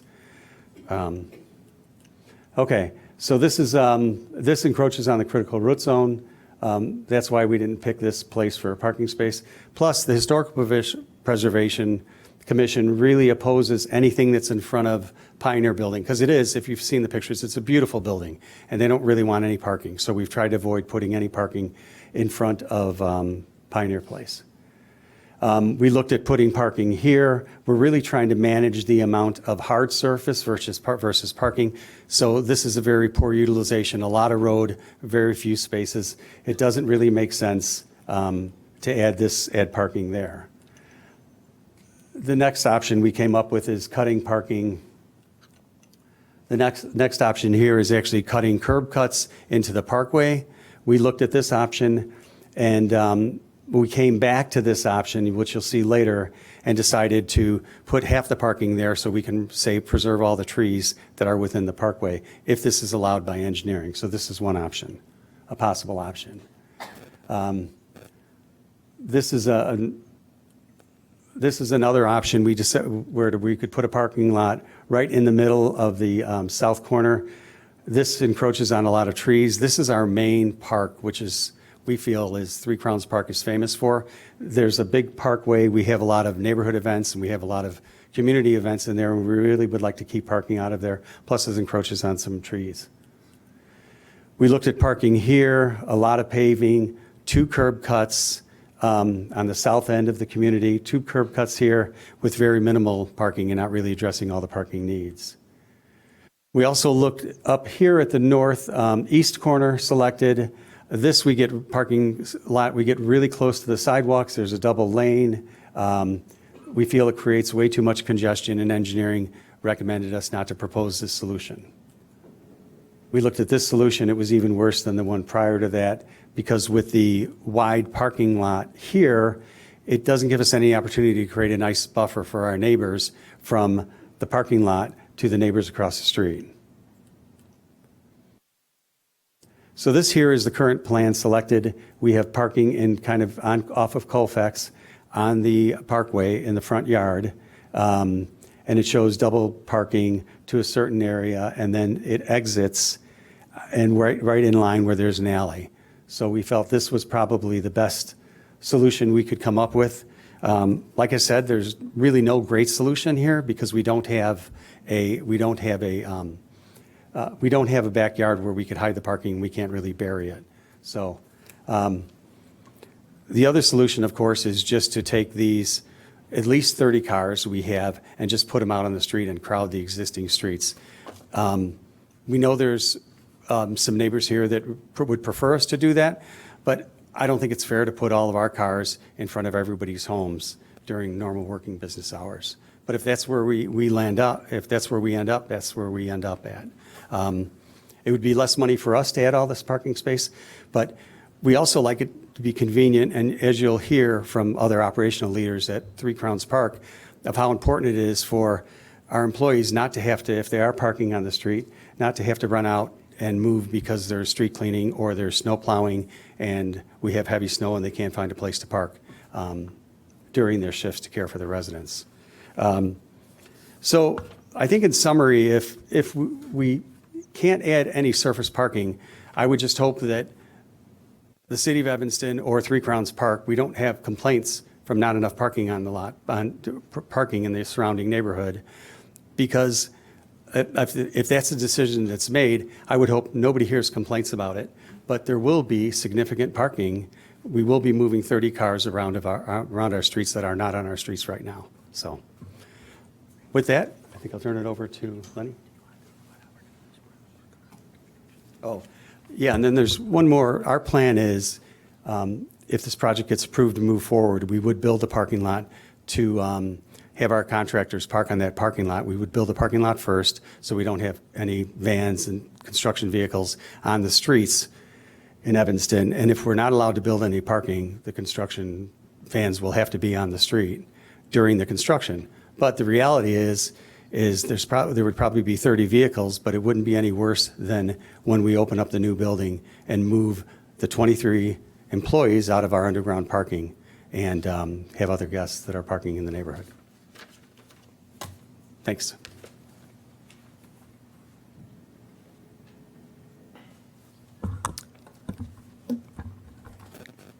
Sorry. Good evening. I wish to thank you for your time and appreciate the consideration of our application. My name is Lisa Dye. I was born at Evanston Hospital, as was my mother and my son, and I grew up on the 1100 block of Judson Avenue. I attended Miller Elementary School, Nichols Junior High, and Evanston Township High School. I am proudly an Evanstonian. For the past 10 years, I've worked at 3 Crowns Park. During this time, I've had an immense privilege of serving residents who live in our community. I've had the honor of sitting bedside with residents during their final moments, supported the dedicated staff who care for our community, and comforted families during the most difficult days of their lives. Today, 3 Crowns Park serves approximately 205 residents and employs 180 to 190 staff members. Both numbers have grown since I arrived, reflecting the increasing need for services we provide. 3 Crowns Park has been a part of the Evanston community since 1909. For more than a century, we have cared for older adults while remaining an active and engaged neighborhood institution. We welcome neighbors, volunteers, students, and we have hosted we have hosted events such as our annual community picnic, Easter egg hunt, and trick-or-treating events that bring together residents and neighbors alike. As executive director, I'm responsible for the overall operations of the community, including independent living, assisted living, memory care, skilled nursing, rehabilitation services, resident safety, staffing, regulatory compliance, financial stewardship, and long-term strategic planning. Most importantly, I am responsible for ensuring that our residents receive the care, support, and quality of life they deserve while preserving the mission that has guided 3 Crowns Park for more than 125 years. Operating a senior living community is a complex undertaking that extends far beyond caring for the residents who live on our campus.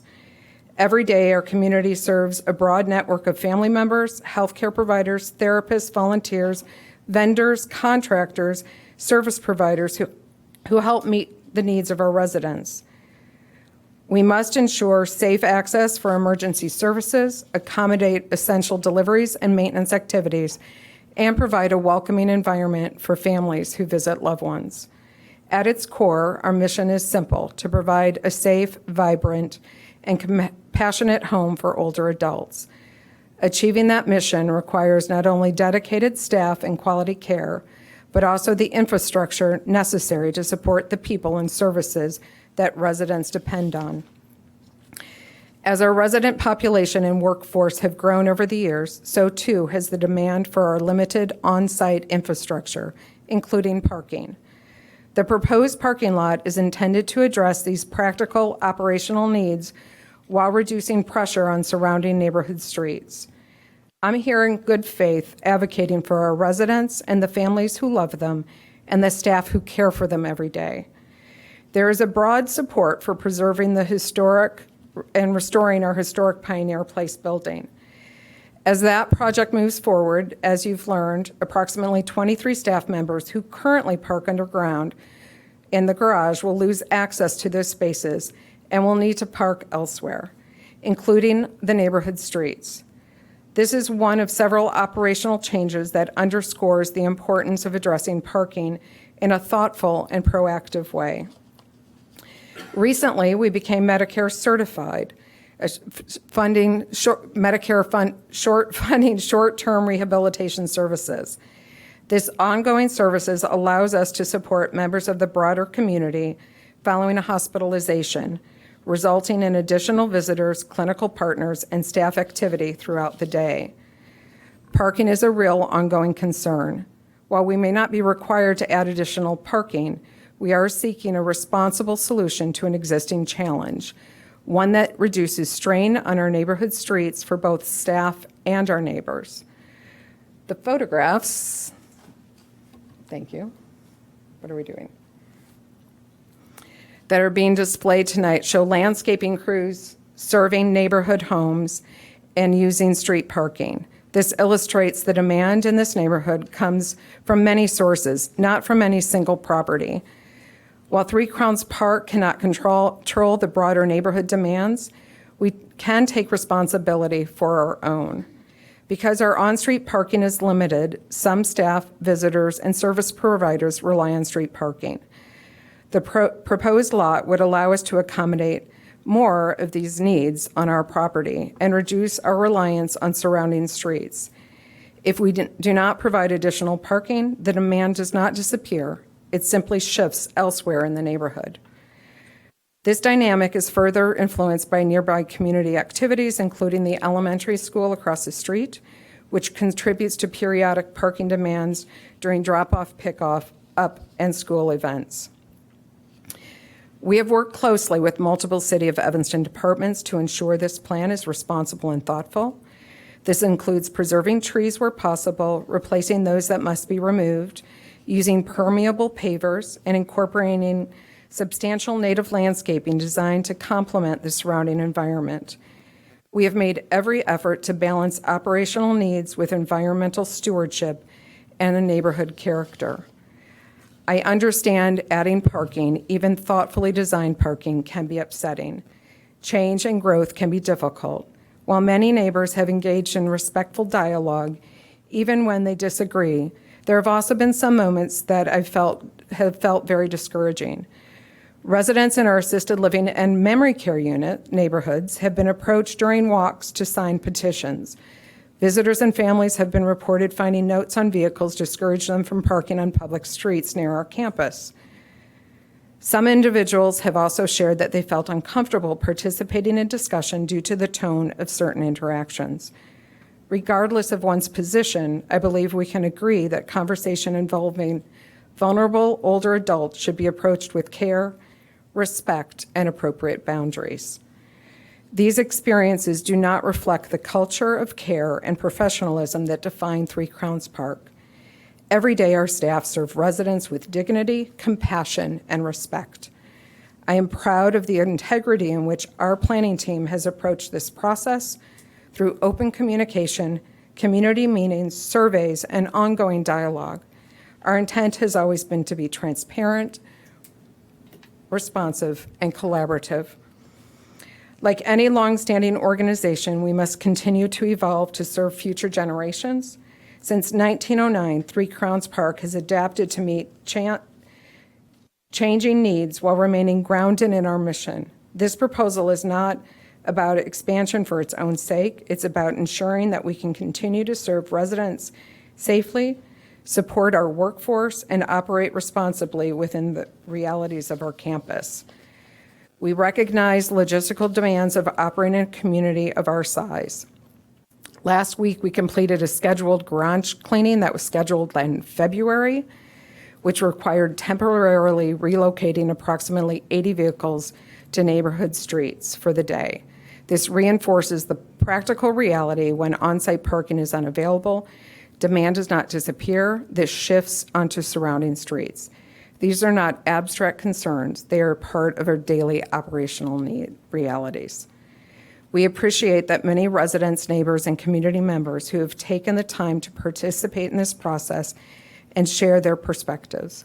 While we may not all agree, we value respectful dialogue and thoughtful engagement as members of the same community.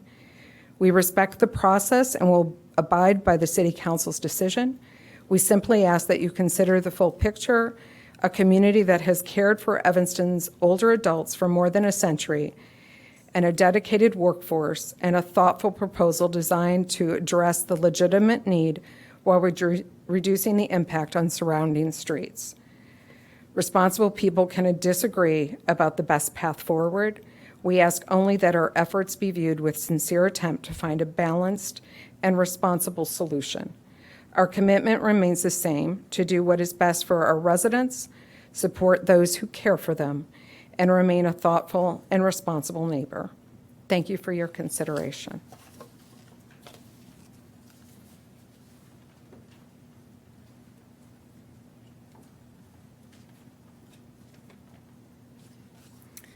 Good evening. My name is Brooke Ramsey Burke, and I'm the Assistant Director for Facilities Management and Capital Project Manager at Three Crowns Park. I have worked at Three Crowns Park since 2015 in various roles, and I'm one of the lucky people that actually enjoys going to work every day. I am also an Evanstonian through and through. I was born at Evanston Hospital and grew up on Hartzell, about 5 blocks from Three Crowns Park. I am married to a fellow Evanstonian, and we are raising our 2 children in North Evanston, putting them to school in District 65, where my husband and I also attended school. Growing up in this community and seeing my dad fulfill his entire career as an environmental attorney, I have an affinity for and a passion for sustainability and responsibility to the natural environment. I am also the staff liaison to the Resident Sustainability and Green Team and have been since 2016. My position at Three Crowns Park is one cog in the wheel of our team who is working diligently and collaboratively on the Pioneer Place project. I am proud to say that the renovated Pioneer Place building will be Green Globe certified, will have solar panels, and will be entirely heated and cooled through geothermal wells.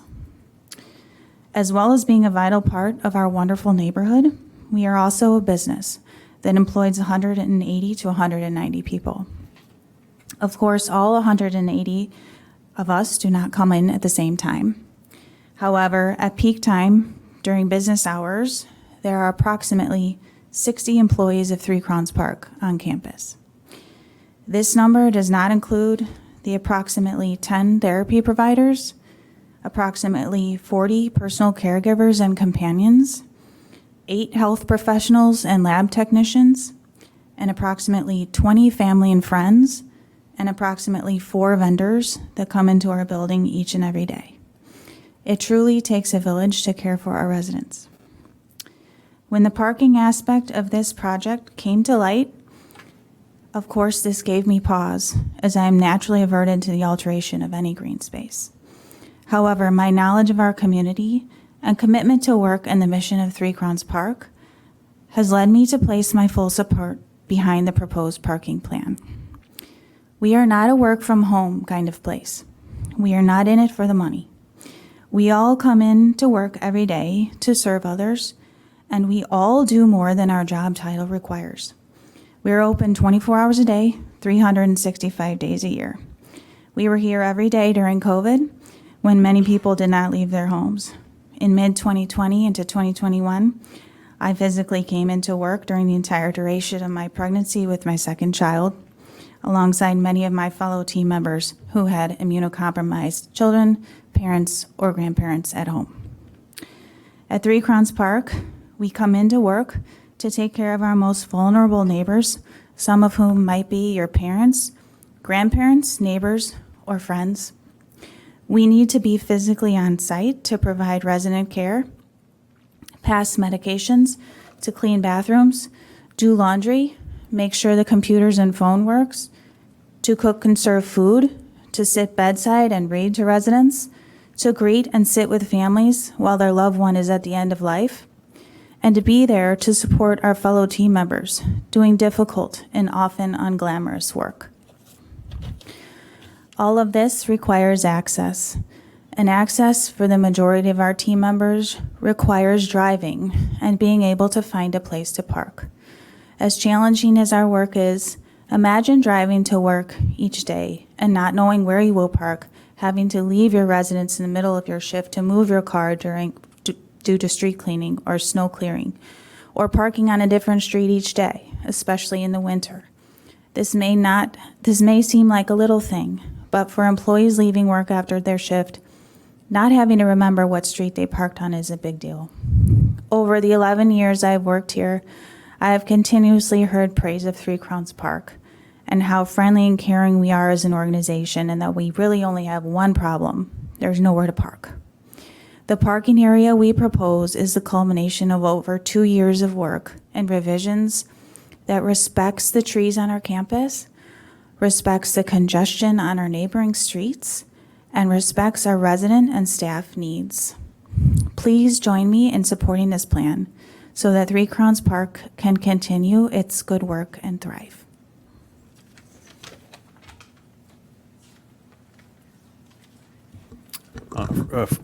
Allow me just to interrupt for a moment. Is this the final speaker? I will be super brief. Okay, thank you.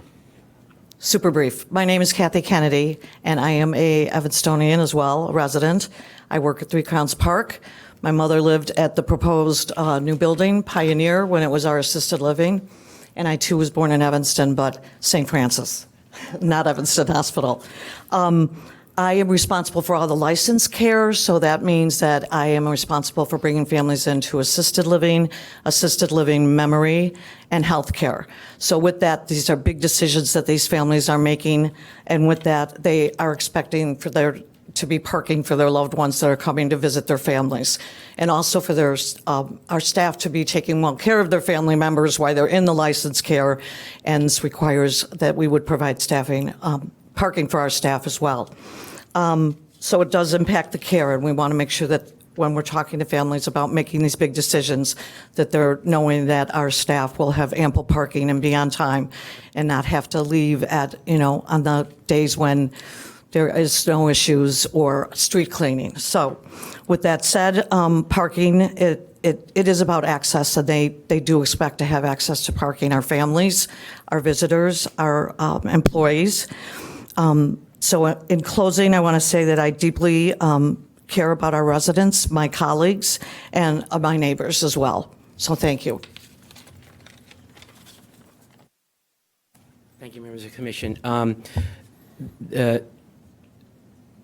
At this point, I just want to point out that with respect to this parking issue, it's something I think that the commission should take into consideration, and that is, it's something actually the chair mentioned a concept in the previous hearing.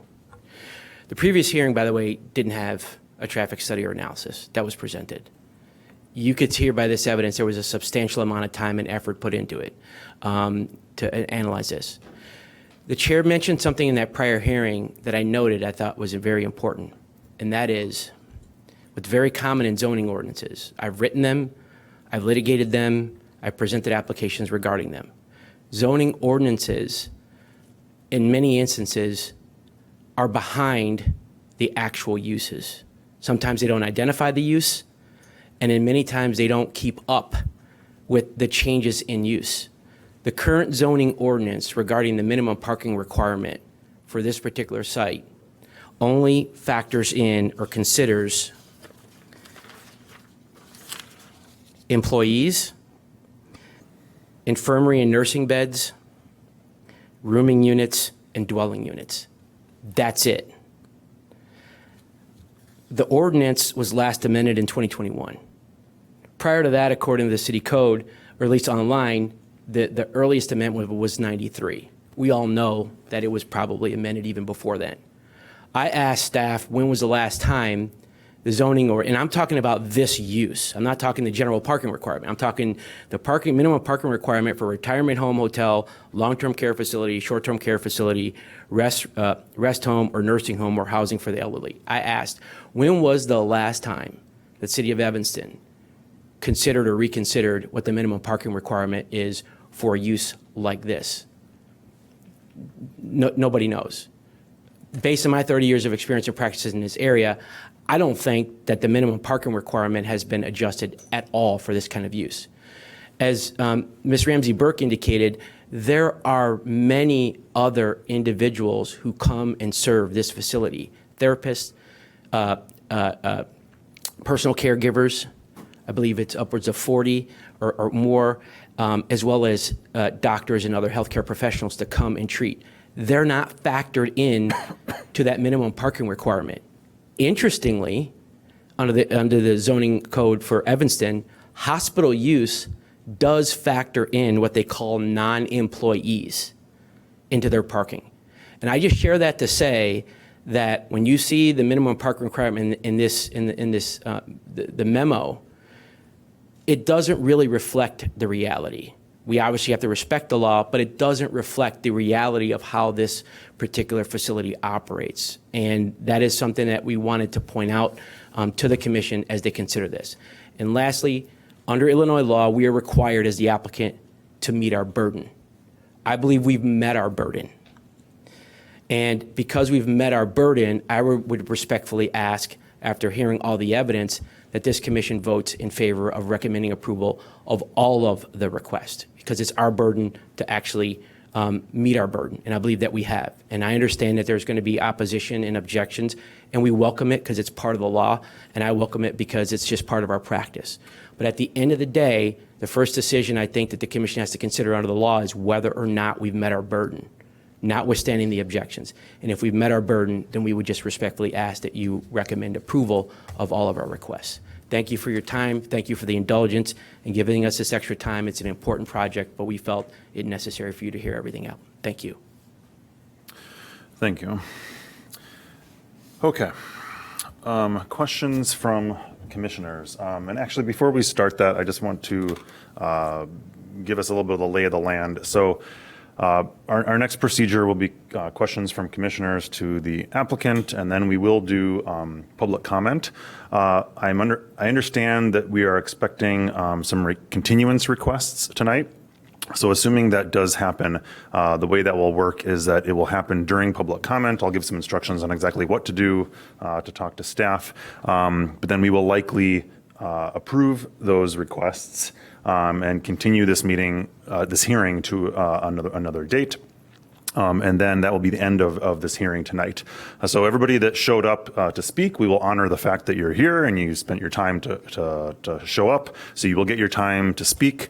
But then at the following continued portion of this case, only the people that requested continuances from the public will be allowed to then speak at the next meeting. Okay. And we will continue at that point. So I just want to give everybody that lay of the land so you know to expect how it's going to work. Okay, now questions from commissioners. Commissioner Mbadi. Mangum. Oh my goodness, Mangum, thank you. I just wanted to make a full disclosure. I did receive an email about this project. I responded by telling the person to contact city staff or to appear for public comment. So I do not believe that interaction will impact my vote on this case. Okay, thank you. I assume we're going to talk a lot about parking solutions, but let me just first ask a basic question. If someone from the applicant wants to come up to the lectern, maybe about the parking demand. Before we talk about parking solutions, can I just question for a moment the need for the parking demand? Because I assume there's an answer to this, but I'd like to hear it. I'm understanding that excuse me, the middle case, the Pioneer Place, when it's transitioning from assisted living to independent living, but the number of units is going down from originally, right? Yes, from that's correct. 44 to 23, and presumably, so the amount of people in that place is actually going down. But we're requesting more parking. So by that, am I to conclude that when Pioneer Place was fully utilized under assisted living, that the parking situation then was also insufficient? Well, when it was assisted living, the people in assisted living don't drive, so they wouldn't normally have cars. New independent living is what we're building, 23 independent units. Those are residents that'll come in their 70s and 80s, and they will come with a car. So that's why we have at least one parking space. We're requiring one for the 23 apartments. That's 23 parking spaces. Plus, many of them who are even here today come in with a spouse, and they'll come in with two cars. So one of their cars would also have to park on the street. But in addition to that, right now, we have a surplus of underground parking. We have a surplus of 23 underground parking spaces in our existing residential building. We kind of overbuilt our underground parking. So there's 23 staff members that are parking in our underground parking that'll have to come out. So when the new residents come in, they have underground parking. So automatically that's going to pull 23 cars out onto the streets. Okay, thank you. So. Okay, questions from commissioners. Commissioner Limbaugh. I'll follow up on that, because in looking at the various traffic reports, somewhere it said that there are 98 independent units now, but only 80 parking. You've got 103. There's a surplus. There are not that many residents parked in the parking garage now. So So it's staff and, it was a little confusing with the numbers because I think there are, 98 91. There's 91 underground parking spaces now.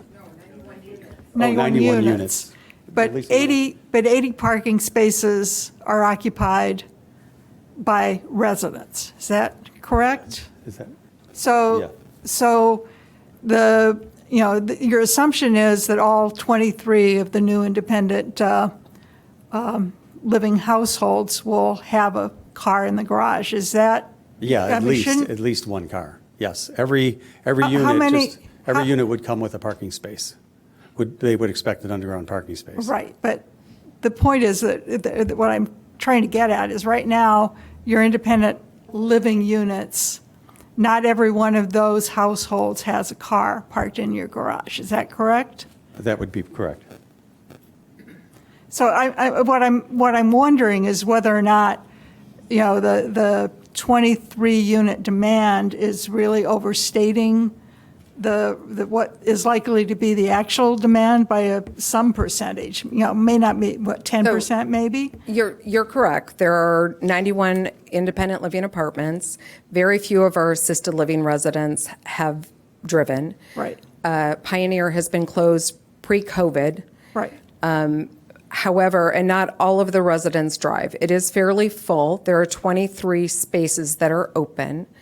Of the spaces that the plans say there are garage spaces for, some of those are not actual spaces. They're after the fact, after the building was built, they put in fixtures and plumbing and things like that I saw that. ate up spaces. But the point is not all of your independent living not residents all of the independent drive. living residents drive. As soon as they no longer are able to drive, they relinquish that space. And we do try to address that by, currently we have 23 staff parking there, right? However, that doesn't account for the demands of all of those other individuals, the caregivers, the visitors, the therapists, the hospice workers that come to our unit. And I don't have a percentage, perhaps Emil does, but most of the residents in independent living do drive, especially when they first come in. How many of them have 2 cars? Very few have 2 cars, and we only offer them an indoor second space if it's available. But maybe 3 couples have 2 cars. Okay, so it's, so I'm just, I understand why you would factor in buffer for demand, but absolutely. And we do share, and we've discussed this, that for new residents moving in, there is 1 space because parking is limited. They don't get 2 spaces in the garage. There's 1 space, and we work to encourage residents. A part of having a community life is that we have a van and we have a bus, and so maybe you don't need to drive, so you can limit that, but you can't guarantee that.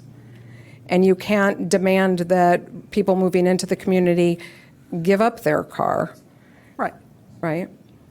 Okay. So, and thank then, you. Another question I have is. Can I just add a clarification? Sure. There's been a lot of conversation surrounding how many parking stalls are needed. What I would say is there's a lot of data in the parking study, but how it actually calculates demand is more based off of a demand rate based off of the existing conditions, not necessarily as simple as 1 unit equals 1.5 stalls. It's more based off of how the existing campus how we see the demand in the existing campus, and with the additional units, we would expect the proportional increase in demand there. So it's not quite that simple. No, and it's going to change over time, I understand. And I understand you're doing projections and trying to manage as best you can. The other question is in the staff report, they identified a number of kind of non-approved parking spaces. I don't remember how many there were, but they were circled in red on the map. I believe there are 5 of them. Okay. And there are a couple of them that there's HVAC in the way, so they actually aren't used. They were on the original plans. The contractor actually put the number on the ground, but they are not usable The others are just based on how they were designed. It is very, very difficult for residents to be able to back out of the spot. So I believe that there are 2 due to HVAC, and then the other 3 are just based on the original design. And so, Actually, I was talking about the surface slots. oh, the surface slots. Yeah, because there were a number of spaces that were circled as either not being part of the original plan development. You know, my question really is, does the parking plan accommodate, you know, does it solve that problem, this amendment? We were hoping to be able to provide 40 new parking spaces on the surface. We did scale that back based on the surveys that we sent out to neighbors and residents, and also on the feedback that was provided by the city. And what we are showing now is a total of 28 new spaces. Let's see. Right. The ones that were circled were primarily between the buildings on the. Where people are not supposed to be parking currently, but they are. But they are. Oh, yeah, within the courtyard. Yes. Yes, we do believe that for the most part, yes, we're hoping that this does solve that problem, and there'll be sufficient space for those people not to have to double park. Okay. And all right. That was one. And then the other question I have on the configuration, because the part that bothers me the most is the strip of parking that's close, within 5 feet of the Colfax line. Was there any consideration, or what would be the impact of, instead of having the diagonal parking as shown, if you put parallel spaces along that northern part of the drive? How many spaces would be removed? Because that would certainly allow for better landscaping. I mean, it might not be, you know, it's not going to be 30 feet or anything, but, you know, Correct. It might be 10. It would probably be closer to 10. I think you're right. And then we would have parallel parking on both sides. We'd have to. No, I think you could, I'm just talking about the parallel parking closest to Colfax on that side of that access drive. Okay, so to remove all of the diagonal parking along Colfax and replace that with. And, yeah, you can have parallel, you can have the diagonal down below on the south. You're talking about parallel parking right there along. Yes. We would lose, we'd lose substantial amount. We would, it would probably be about half of those. Yeah, I'd say half is a good estimate. The northern. Northern. Yeah, I think it would be about half. Yeah, I mean, because you'd have some, I mean, the stuff that's closest to the building and the lot along McDaniel could remain. So I think that would be useful to know what that modification would be. I mean, because that's, I mean, one of the, you know, real concerns is that really does, you know, that diagonal parking on the north side of the drive certainly impacts that half block. Sure. And so I think that it would be useful to, for us to understand what that difference in parking would be, because, you know, and then I guess the other question is the proposal to, you know, along Pioneer to put some of the parking. That's not part of this parking proposal, is that? It is. Is it? It is. Okay. Right. And those did not fit into the 28 you're adding, right? They did not. That's different. Correct. There are 15 spaces, and they wouldn't technically be adding any spaces because those spaces already exist along This Pioneer. would make access easier. Correct. Yeah, it's even noted in the staff report with the two-way traffic and parking on both sides, how difficult it is to navigate that corridor. So this is it helps with that problem, alleviate some of that problem. And then my final question, you know, somewhere you know, in the tree preservation or the tree plan, it talks about, you know, adding, you know, 62 additional trees to that site. Where are you going to put them? I mean, that's pretty heavily forested now, and it looks really nice. And I don't know if you have anybody who can answer that, but that just seemed like a lot. They're not all shade trees. Some of them are smaller ornamental trees, so they may not need as much space, but they were sprinkled throughout, yes. And I think we're transplanting. Well, you're transplanting some, but there were 62 new ones, if I read the report right. And that just seems like a lot. And maybe staff can say whether or not there's an opportunity to vary that depending on, the forestry department, because some of those, there's a pretty nice tree canopy now, on the southeast side. I mean, I saw there's one that's pretty dead, but so that, I don't need an answer tonight, I guess, unless staff has something, but that was just something that struck me. All right, Commissioner Berlin. I actually have a question for staff. I was surprised to see the neutral recommendation. I know I've only been on the LUC a year, but I'm used to seeing a recommendation of either approval or not approving. Could you speak a little bit to what that means, or sort of what the thinking is behind that sort of a recommendation? And I think in past, it's kind of been back and forth, sort of depending on who the commission body is my understanding. And then right after I got here, we started making recommendations when we felt it was, it made sense. In this case, the application, they're not requesting, they're not trying to meet the code for the parking requirement. It's debatable, if the code is kept, if it's current or if it's not. But from our perspective, they're exceeding what the code requires. Our code doesn't have a code maximum.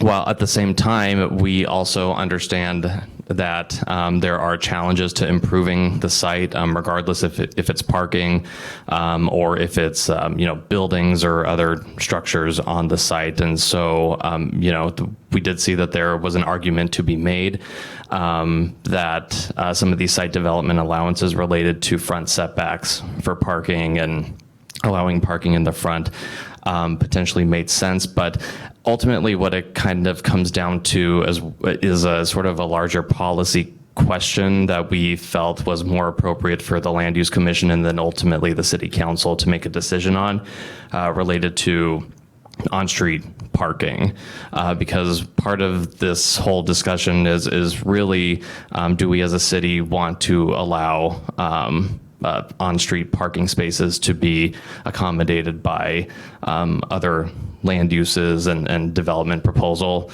And we felt that was best left to this commission to have a discussion on, hear the public testimony on, and ultimately to have the City Council make the decision on with the neutral recommendation coming from staff.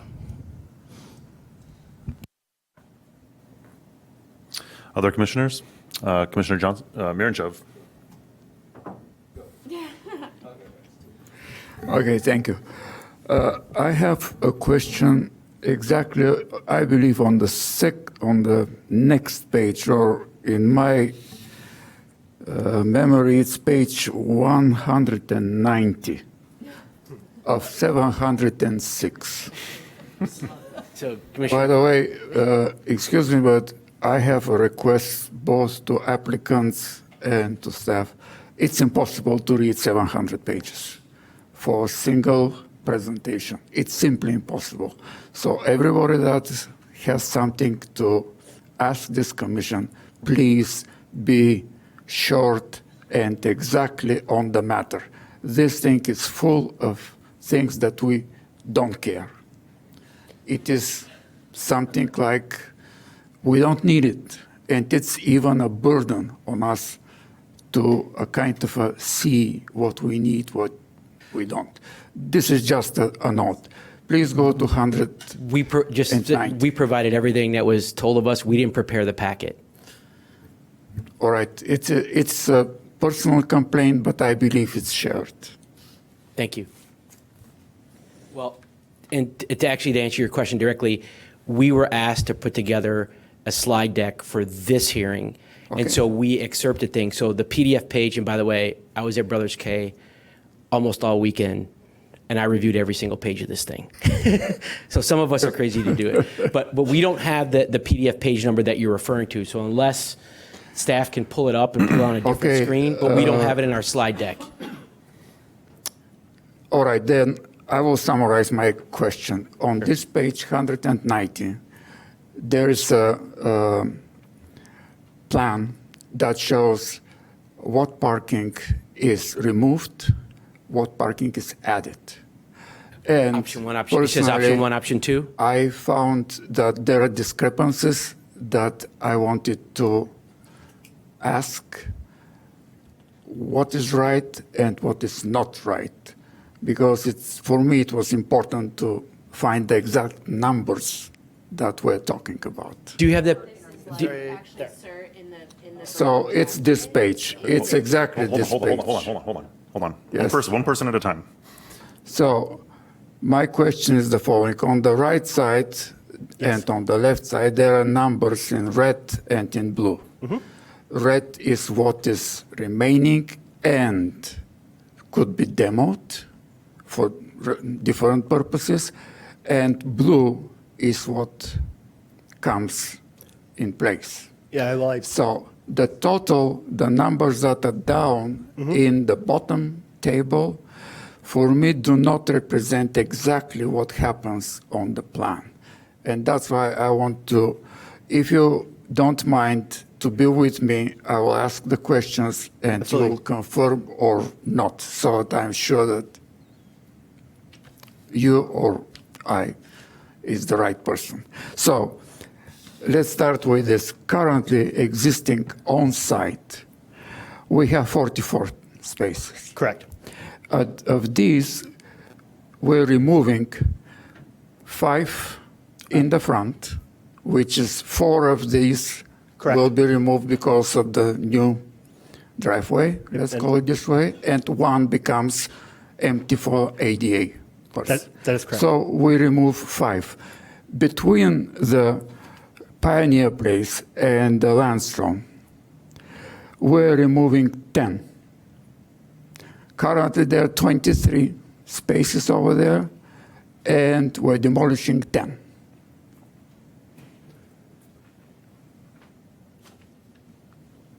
I believe we're right there where what we call the courtyard between the the Pioneer courtyard. and Landstrom. We are only removing 1 space from, let's see. Yeah. We are only removing 1 space from. You list that you are removing the 10 spaces that are over there, and you are replacing them with 9. That is correct. Okay. So I'm summarizing things so that it's clear. So from 44, we're 44 existing on-site parking. We're removing actually 15. 5 in the front, 10 in between. So the remaining is 29. That makes sense. Okay. And then we're adding in the courtyard 13 spaces. 10. That is correct. Yes, plus the 4. 9. Yep. Plus 4. And then we're adding on Pioneer Street 15. On Pioneer Street. So Pioneer Street not being on our site was not part of those numbers. But you are correct. Okay. 15 on Pioneer. All right. So Pioneer is not included at all in option 2. It is not included all in the numbers that are in the lower right-hand corner of this. Where is it included? It's existing. Yeah, it's already there on the street. Pioneer is, it's parking on both sides of the street. you're proposing pockets That is correct. of parking? Because during our survey and during our meetings with the neighbors, one of their major complaints was that this is the main service entry for the campus, and that trucks go up and down Pioneer, and that Pioneer is not wide enough to allow two-way traffic if cars are parked on both sides of the street. And then if I may too, since this is part of a plan development amendment, the design that they're proposing on Pioneer, it's not a part of their total on-site parking count. It is being proposed as one of their public benefits, since it is a plan development. If it helps to think about it that way a little bit. So I'll expand my question. If this is a possibility, will this reduce the 30 spaces that are in the northwest corner with 15 spaces on Pioneer? It would not. Hypothetically. It would not, because the spaces that we are proposing are already on Pioneer. We're just trying to basically widen Pioneer to allow two-way traffic to occur when cars are parked on both sides of the street. So it wouldn't add to any parking numbers, because those parking spaces currently exist. Okay. Final question. Did you explore some options instead of building parking on your site to lease parking spaces from the neighborhood? I would point to Lincolnwood Elementary School, because first it's empty all summer. Second, their classes end up about 3:15 in the afternoon, and after that they are empty. And this is your peak time during weekdays. Isn't it better for you and for everyone, instead of spending this money and, let's say, taking up the green space, isn't it better to lease some parking spaces? I think if we looked at the school, we work 365 days a year, so if we had some relief in the summer or maybe at Christmas breaks, we wouldn't have relief all year round, so we would still have the problems when school was in session. Okay, thank you. Commissioner Mangum. I agree with the recommendation to possibly consider leasing the space, because the school, it does get out around like 3:35 or so, and that parking lot probably empties out maybe by 4:30, I don't know, but maybe your employees, those 23 spaces that you plan to lose for your employees, maybe those employees could park at the school, or if you lease parking from District 65. Well, they would be fine if we had a busy second shift, but the majority of the employees are here during the day between 8 and 5. And then in the second shift, there's a lot less employees, and through the night, there's a lot less employees. So it's not like in our peak time, that wouldn't really help us in our peak time when school's in session. And then it's an interesting question that you ask, and I just want to point to the zoning ordinance, the parking requirement for hospitals that actually provides that as an option. And let me just read you what it says, and the reason why it would not work here. It says parking spaces required by this title for hospitals may be located on a parking lot. One of the conditions is that it is accessory to another principal use. So the parking lot on Lincolnwood would need to be accessory to a principal use. The second thing is it says, and is not customarily open and operating Monday through Friday between 7 and 3 p.m. The school is open and operating between 7 and 3 p.m. We can't basically just account or just surgically say, well, the summertime that they're not there, which is a fact, but even the zoning ordinance doesn't allow for accessory off-site parking during certain times, and that's for hospitals, and there's a reason why, and that's because the school's operating during the day. As has been indicated, Three Crowns Park operates 365 days a year, 24 hours a day. So there's no way that there would be a compatibility during that particular time period, and that's just based on the zoning ordinance, what it says. I'm just putting it out there. There'd have to be some conditions. Theoretically, yes, but there needs to be parameters and conditions put on it. And Evanston has already basically identified one parameter, and that's accessory parking during outside of those hours. And we wouldn't be able to satisfy that with Lincolnwood. Okay, other commissioners. Johnson. So I had a question about the loading berths, and this is as previously mentioned, this packet was very long, so forgive me if I'm asking a question that's already been answered. But right now you have parking stalls that encroach into the required loading berths. So how do you propose to rectify that situation, either with the reconfiguration of the loading berth to comply with our code requirements? And I believe we have, I think those parking spaces that were in the loading berths, right, we're not showing them on the new plan. There are parking spaces that are in front of the existing trash compactor. Those are those 3 spaces right there. Right there.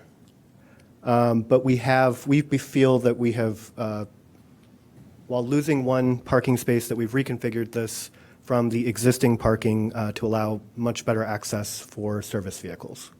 And so just by, maybe this is a question for you guys and for staff, but just by removing those parking spaces, a reconfiguration of the loading berths is not necessary to comply? I believe so, yes. You don't have to move the loading berths around? No, Getting because rid of the spaces. the loading berth is right here. Okay. My next question is,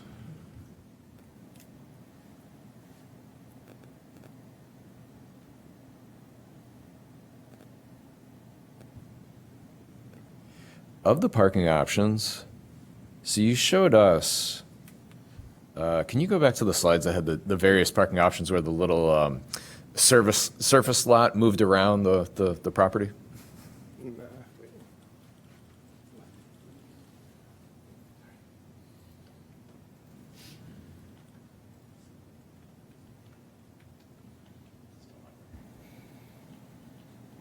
It's a good illustration to see the asphalt move around in the different spots where I appreciate the deliberation there and showing us what you consider in different spots. Specifically, I'm interested in the option to add parking to the southwest corner. Wasn't one of your considerations of putting it there? Yeah. It was. Okay, and while we're finding that, could you reiterate why that wasn't one of your preferred options? The southwest corner. So I think that southwest corner. There were a couple of options we looked at in the southwest corner. I think we only illustrated go right there. Yeah. Right. Yeah. Or to the west of the building. Forestry. There are very precious oak trees that forestry did not want us to touch. Okay, go back. Where it's the little circle was pointing at the southwest corner. Yep, right there. Okay, so we're just talking about street spaces here. Yes, but we did look at a surface parking lot in this area, Yeah. and forestry was very opposed to it. Because of the trees that would have to be removed? Correct. Okay. Yeah, they believe that some of the young oaks were planted from acorns from some of the trees that were removed during the 2007 construction of McDaniel courts. Okay. And they were strongly opposed to having a parking lot in this area. Okay, and this is Evanston Correct. Forestry, Yes. not your arborist. No, it's Evanston Department of Forestry. Okay. Another question here. So you're parking in your communication with your outreach events with the affected residents, the neighborhood. Were all these scenarios presented, or was it parking option 1, parking option 2? Different scenarios were presented at different meetings that we had with the neighbors. I believe we went through sort of all of these options the very first meeting we had with neighbors and showed them the parking that we had come up with. This was a combination of a lot of the different parking options that we just went through here. And that, I think we had a plus minus 40 plus delta spaces that we were doing at that time. We did receive feedback during that neighborhood meeting and also meeting with the residents of Three Crowns Park. And we spoke with various elements of the city And we came up with a second option, mostly through forestry, but also through comments that came from planning and came from the historic preservation people. And that actually, we were still close to 40. I think we ended up maybe with 38 additional parking spaces, and that was the entire north side of the property. So it was all along Colfax. We then received further comments from the city, and we did a survey that was sent out to residents of Three Crowns Park and also the neighbors. And based on the results of those surveys, we took the parking from about, I think, 38 to 40 spaces and to what we are currently showing. So that was the third option, I believe, that we presented officially to neighbors and to the city. Okay, because some of the correspondence, there was a lot of correspondence. It's good that the residents are engaged and participating in municipal issues, but there was correspondence where people were writing, I vote for option 1 or I like option 2, and I'm just trying to get a sense of were in the community meetings, was it, hey guys, should we do this or should we do this? Yeah, so just to explain just the chronology of everything, it's in that timeline that we were asked by staff to provide as part of our application, which is part of the package. So that timeline, within that timeline, you will see certain dates of when things happen. So one of the things that happened in kind of the early on process with respect to the parking issue is that there was a meeting at Three Crowns Park with community and residents, everything. And Randy went through and explained basically the options that were considered and then that were rejected and the reasons why and kind of where things were landing in terms of the parking at that time. So that's, if you look in the timeline, there's a snapshot there. And then what happened is we ultimately had to land on a parking plan in order to file our application. When I say we had to, we needed to make a decision as to what plan we were going to propose for when we filed our application. And so the plan that we included in our application is the plan that shows the parking on the northwest side, right? Once we filed it, right, and then we went to the Preservation Commission, then at that point, again, not required by the zoning ordinance at all, this particular client went and they got the 1,000 radius and they mailed out a letter with a survey that says, here are 4 options. Here are 4 options. It's in the packet. And asked for them to basically respond. We then collected those, and Randy could talk about what the responses were because they basically tracked them all, and the ones that they received. Everyone didn't respond. Right. And then based on that, we shared that information with city staff. Again, Randy will tell you that there wasn't like a definitive consensus, but we did that because we were trying to get additional feedback. Then the next thing that we did was a few weeks ago, prior to this meeting, the client used again the 1,000 radius map and mailed out, at this point, well, it's option 1 or option 2. When I say option 1 or option 2, basically these are what we're looking at. Either no on-site parking, which means all street parking, or on-site parking and then the inset.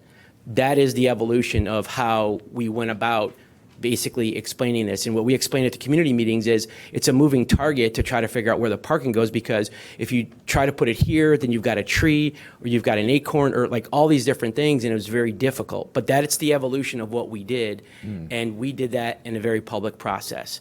And we were not holding anything back at all. You could see we came up with different iterations, and Randy clearly explained how we went through basically reviewing and ultimately declining on some plans and then landing on others. But that's the evolution of how we went about the plans. Sorry, we're not doing that right now. Commissioner Berlin? I have a quick question, follow-up question to this for Randy, it sounds like is the person who can speak to this based on what you just said. So here's my question. I just want to make sure I'm understanding correctly that, because I was wondering this as well, Commissioner Johnson, the emails we have in the packet where they say, I live here and I vote for option 2. So they received a letter that said, option 1, we rely on street parking. Option 2, we make this, we go for this, right? What we are all seeing. Yeah. Okay, and that's what those emails are responding Well, to. that was the second evolution of our survey. Yeah, so that's Okay. where you landed, like, right? Like you did all the work to talk to the city, all the departments. You identified what we're calling option 2 as your really most viable option if you're going to not have street parking. So you were saying you then mailed a survey, and I understand, you know, we will get to public comment. You were saying you mailed a survey to people who live in a 1,000-foot radius, and you asked, in reality, here are 2 choices.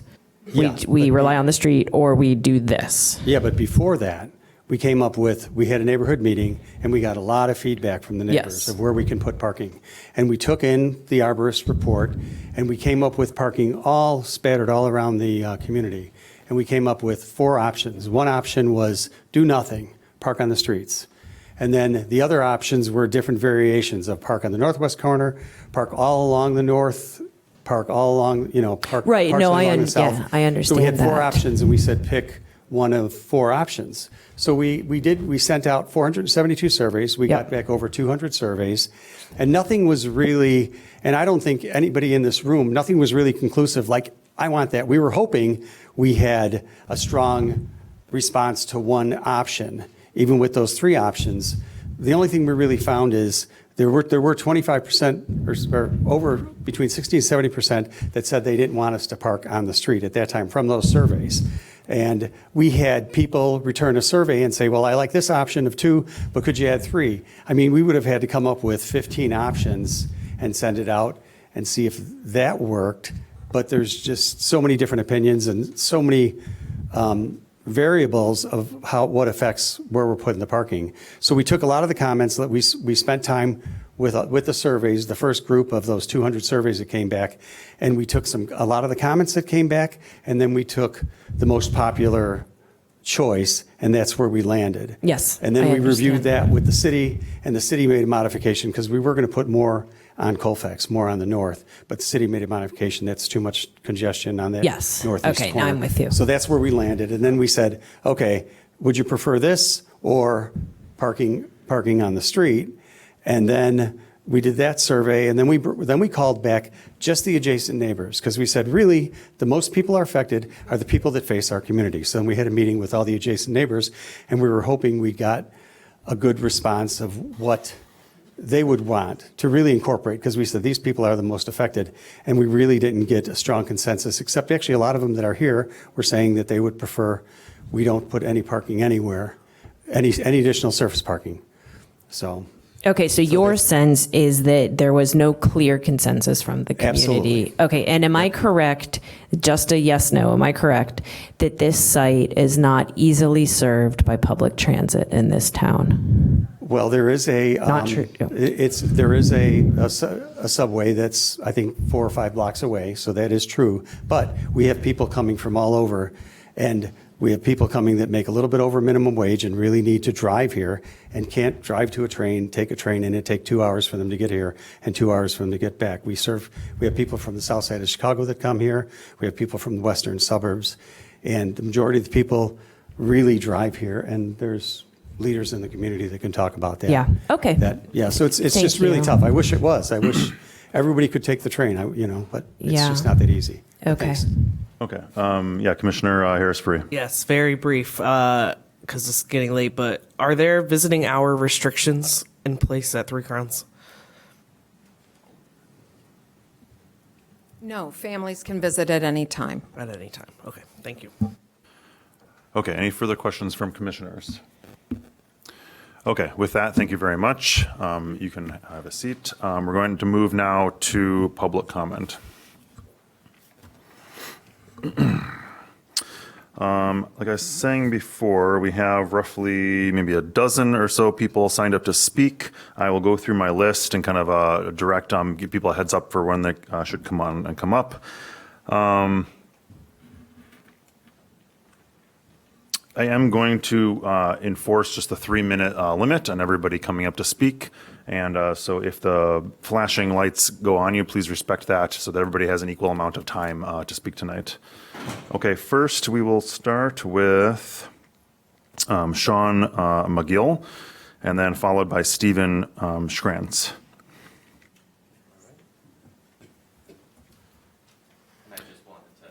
I just wanted to add really quick too, if anybody online wishes to speak to, we'll take those public comments after the in-person comments.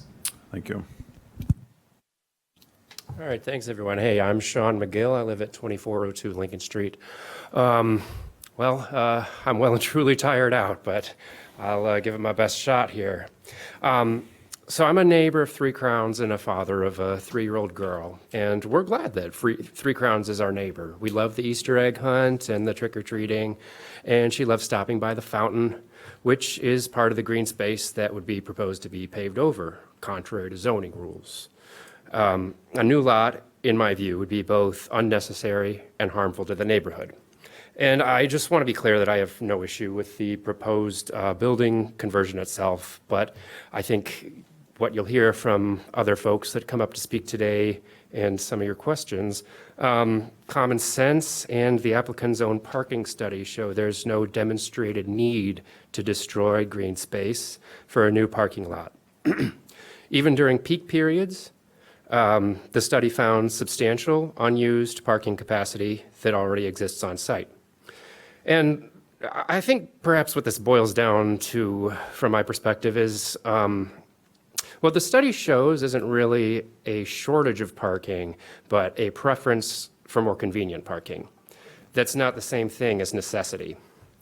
The proposal to build a new lot would add surplus on top of surplus at the expense of natural space that contributes to the character and quality of life in the neighborhood. If Evanston's zoning and environmental protections are meant to be meaningful, there should be a very high bar for paving over green space, and this proposal does not meet that bar. So I'd respectfully ask the Commission to prioritize people, green space, and neighborhood character over unnecessary additional parking. Thank you. Thank you. Next is Stephen Schrantz, followed by Janet Hoffman. Hi, everyone. Thanks for taking your evening to be here tonight. My name is Steve Schrantz. I'm at 2427 Colfax Street, which is the corner of McDaniel and Colfax, so literally right across from the proposed parking lot. My comments are short tonight, really, and I want to really just echo what you heard before, which is, I think at the basis of this is, do we want our neighborhoods to be green and continue to have the character that we all love Evanston to have? Or do we want to start allowing to chip away at it piece by piece with more concrete? And I think as a resident of this area for the last 16 years, what I've come to love is having that natural space and having great neighbors as well. And I felt like we had that, and I still feel like we have that. Three Crowns is a wonderful part of our neighborhood. And it's just, we want to keep it beautiful. So that's the simple part. And then the only other thing I wanted to add is just a little bit more context to the neighborhood. Colfax is a very important corridor, if you will, especially in the morning and the evening for kids going to school, right? Lincolnwood Elementary is right there is one thing, but Haven is down the street as well. And kids are all along that street all morning. And so where we decided to put the parking space in that corner is going to impact that potentially. So I just wanted to make sure that people understood that there is a fairly good corridor there that exists now, and that could be potentially more constricted by traffic given this current location that's proposed. And lastly, just wanted to comment that we are very happy with things as they are now. I don't feel that we were given an option of not having the parking space that was clear. I remember specifically filling out the form saying, here are your 4 options. We're going to do parking, yes or no. So just wanted to make that clear. But thank you all. Appreciate it. Thank you. Next is Janet Hoffman, followed by Lori Keenan. Thank you very much for working so hard and considering this. I'm Janet Hoffman. I live at 733 Milburn Street in Evanston and have lived there for over 50 years. My husband and I hope to move into the Pioneer Building. I was for 15 years on the board of Three Crowns Park. Most of the time, I was either vice chair or chair of the board. And for the last 5 years, I've been on the board of Covenant Living Communities, and I'm vice chair of that board. And I want you to know that I'm very much in favor of option 2. I live in a neighborhood between Evanston Hospital and Northwestern University, and I know what it's like to live in a neighborhood where a lot of people come in and park on the street, and it gets very crowded. And I'd really like to preserve Colfax to not be parked up on both sides of the street for all those kids either walking to Haven or Lincolnwood. And I'd like to see those lovely homes not have cars parked in front of them one after another. And that's what we're trying to preserve with option 2, is to get our employees off the street so that there are places for people to actually come and go and walk. Thank you very much. Thank you. Okay, Lori Keenan, followed by Hannah Honowitz. Hi, my name is Lori Keenan, and I am a 28-year-old resident of Evanston. I live on Colfax Street, just down the block from Three Crowns Park. My husband and I have raised our 3 kids there. We regularly walk and recently saw the marked scope of the proposed parking lot, which seems massive. I want to be clear, I support senior living and thoughtful growth. I worked for a senior living provider in Evanston for nearly a decade, and I understand the importance of these communities. I support the adaptive reuse of this building, and I think that's great what they're trying to do, but the proposal about parking raises serious concerns. I would like to ask too, I don't know what the protocol is for asking for this continuance in order to speak at the next meeting, but I would like to ask for a continuance on the basis of... Let me interrupt you. I paused your time. Sure. I should have said this for everybody. Thank you for reminding me. If when you come up to the lectern, if you are someone that's going to be requesting a continuance, just state so during your remarks, and then once your 3 minutes are over, just follow up with Mr. Bebo right here, so he can process you formally as making that request. Okay. And then we'll handle it that way. Thank you. Okay, great. The proposal raises serious concerns. I would ask for a continuance on the basis of a safety study for the reasons that people have talked about, schools being at the end of the block, and the environmental impact. At a time when Illinois and Evanston in particular are moving towards Pritzker's people over parking, Commissioner Linwall, you named this perfectly. Nowhere else in town do we recommend or require 23 new spaces for 23 new residents. That just doesn't happen in Evanston. And Pritzker's people over parking approach eliminates mandatory parking for new developments in transit-rich communities where people take the train, they take the bus. If you're paying your people minimum wage so that they can't afford to do that, then that sounds like a different problem. The proposal to have parking in the front yard eliminates the transitional green zone to residential areas. It means we're losing mature trees, grassy open space, a fountain, environmental assets that cannot easily be replaced, and it isn't happening in a vacuum. Previous Three Crowns expansions already removed substantial tree canopy. If we can open that drawing that shows the layout of the buildings, when they expanded previously, all of that McDaniel court was new.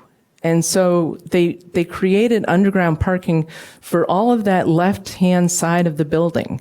So when they were doing that, if they knew that they had potential parking problems, then they should have considered it then. They had 43 units in the building that is now going to have, or 46 units in the building that's now going to have 23. So presumably they knew parking was going to be an issue. So we've already lost all of the tree canopy there. On our block, we have flooding so badly because of all this increased impervious surface on the expansion that they previously did. The safety concerns I talked about, most importantly, Three Crowns already has underground parking. At a previous meeting, and again, they say that the neighbors were invited and polled and everything else. I live half a block down. 2 of these neighbors live two doors down. Only the adjacent only the adjacent neighbors were polled in these things. Only people that faced the property were polled in this. So Could you summarize your comments? Yes. So I had asked in one of these meetings that I was not invited to, could they use a valet? Could they tighten the parking spaces that are underground right now that are not used, according to Kate Sterling, city employee? Could they tighten these spaces up and use a valet? And I was told that they can't afford to hire a valet. Well, I'll bet with these multi-million-dollar residences that they're proposing that they could afford a valet and not inflict another parking lot and a loss of green space. Thank you. Thank you. Okay, next is Hannah Honowitz, followed by Emily Nash. I'm online. Did you want me to go at the end to continue in person or go now? Go ahead, thank you.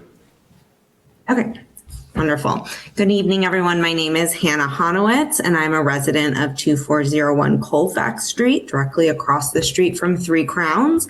I apologize for not being able to attend in person. I have a baby at home, and that's in large part because of why I'm compelled to speak today. I want her to grow up in a neighborhood that values her safety and well-being and environment. I'm here to oppose the parking variance application by Three Crowns Park to convert the green space into a surface parking lot along Colfax Street. This is a permanent change to a residential street proposed to address a need that has not been convincingly demonstrated as far as I'm concerned, and we'll be asking for a continuance.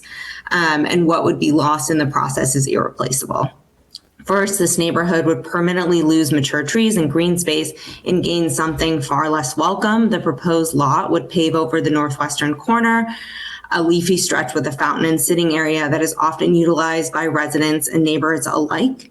In its place, concrete that stays long after staff goes home, as the staff said that largely it's during the day that parking is needed. Car headlights and parking lot lighting shining into our homes night after night.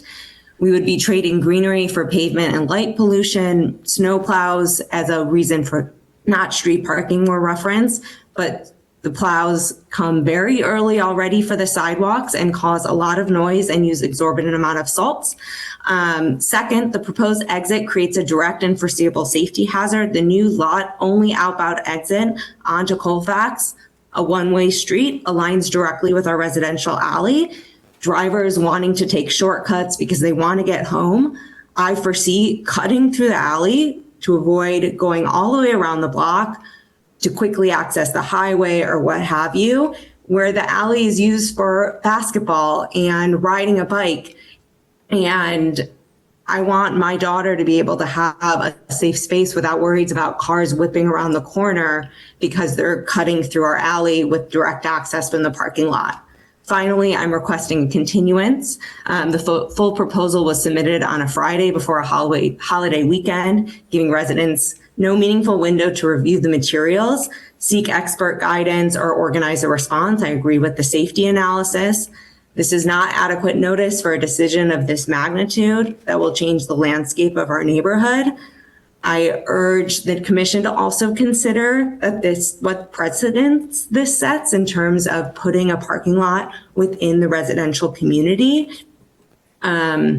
If green space in a residential neighborhood can be permanently paved over with this not so, I know advertise a lot of notice, but feels like minimal to us and not a lot of choice, that standard will be felt in every similar application that follows, and other people who are looking to develop are probably watching this as a case.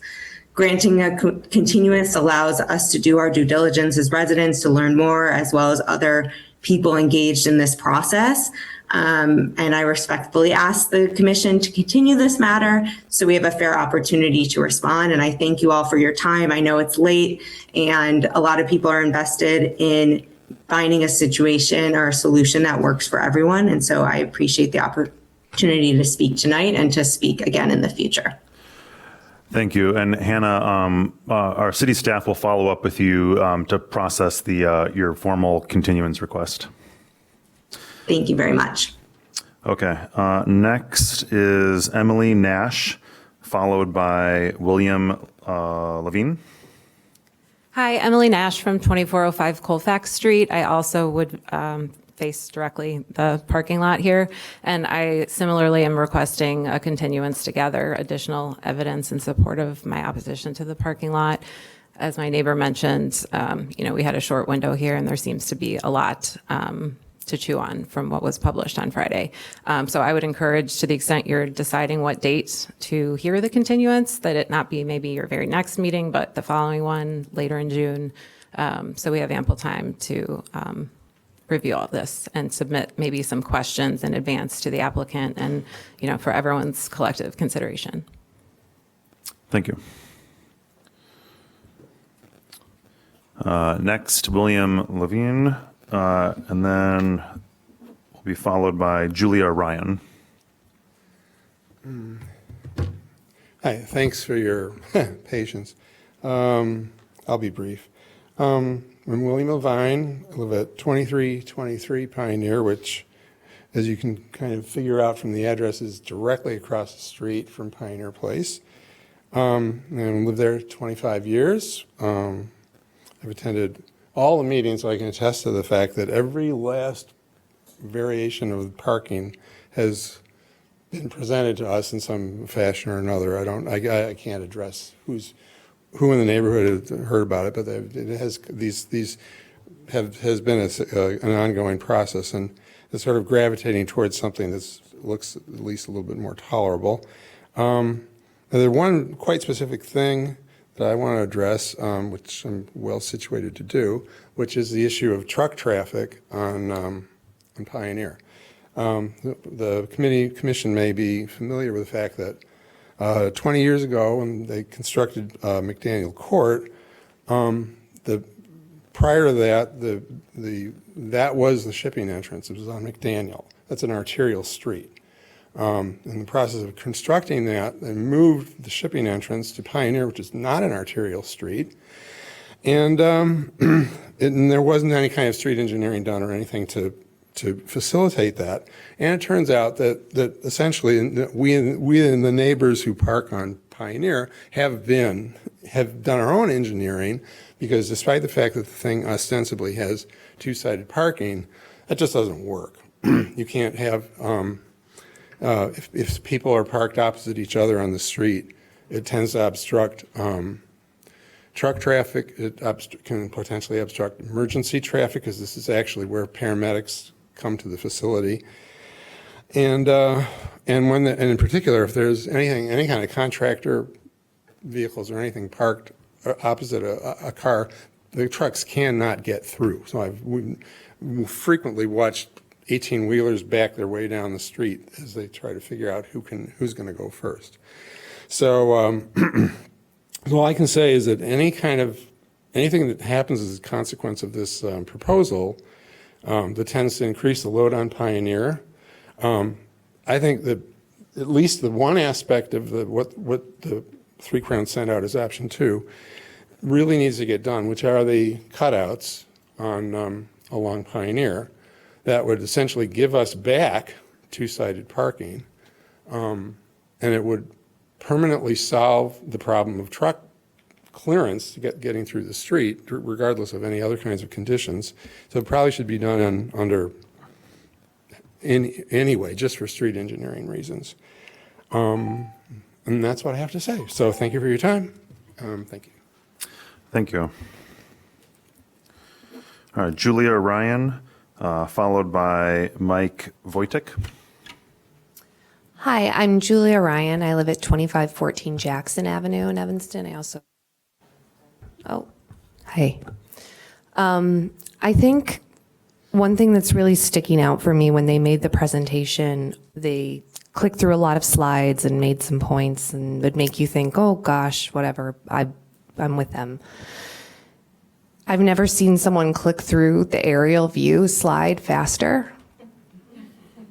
And it just hit me. As soon as I got here, I was like, oh, this is what's going on. He's clicking through the slides, and he clicked to the current aerial view and click to the next one. And so we need to slow down and think about the big picture of Evanston, I think, and the precedents that this is setting. I live really close to Ryan Field. I could see people wanting to build more parking lots so they can get people to park there for Ryan Field, stuff like that.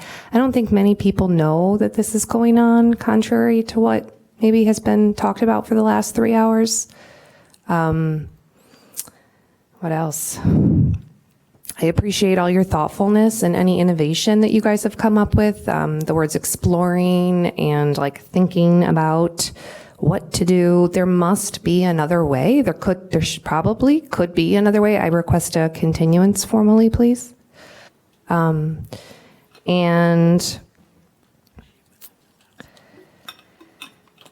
I think mature trees have been cited a lot, and that's an important thing that, I mean, everybody said some of those things. I think it's unnecessary. I don't think they need that parking. There's tons of parking on Colfax. You can park on the street. Maybe they could think of another way, but I think Evanston is a very special place, and we need to think big picture about how we're pouring asphalt on things. So I believe in you guys. I have faith in you. I don't know if the aldermen do what you guys asked them to do. This is my first foray into the political realm. I wish I was at home with my kids, but citizens of Evanston shouldn't have to worry that a variance is going to be granted behind their back that's going to cause a parking lot to be built in front of them. And this could totally happen right across the street from me too, and anywhere in Evanston. So like, we can do it. I hope. Thank you.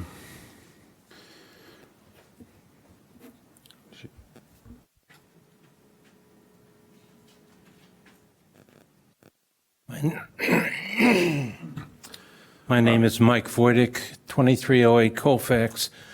I have a question. That's all I want to do. George, is George? Actually, sir, all comments need to be directed to us. Okay. The question I had, George mentioned 2 sentences about stormwater draining from the parking lot. I live so close, I'm worried about that stormwater going into my basement because the sewer would back up. So, okay, I mentioned George because he brought it up with 2 sentences. Something about the city has a special code or something for this, for when parking lots are paved. That's my question. It's an informational question, I know. Okay. Thank you. Maybe towards the end, maybe if staff can answer that at the end of public comment. Thank you. That was Mike. Okay. Next is Ross Sweeney, followed by Corky Siegfried.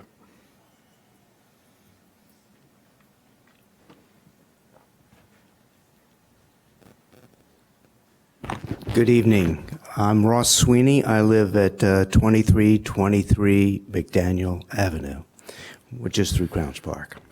And I've been a resident there for almost 4 years, and I'm here to speak in support of the renovation and the on-site parking alternative.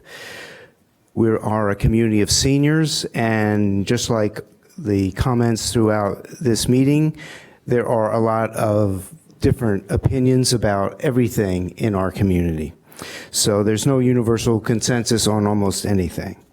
But I think most of the residents are very happy with the renovation rather than the replacement of the building, and they are very happy with the modernization of the building, including the many green aspects of the project, which will make the renovated building a leader in addressing Evanston's healthy building ordinance. There's also general understanding that something must be done for Pioneer Building to contribute financially instead of negatively to the community as a whole.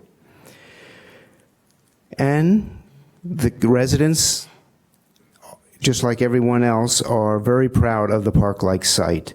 And many people are protective of the trees, gardens, and the open views.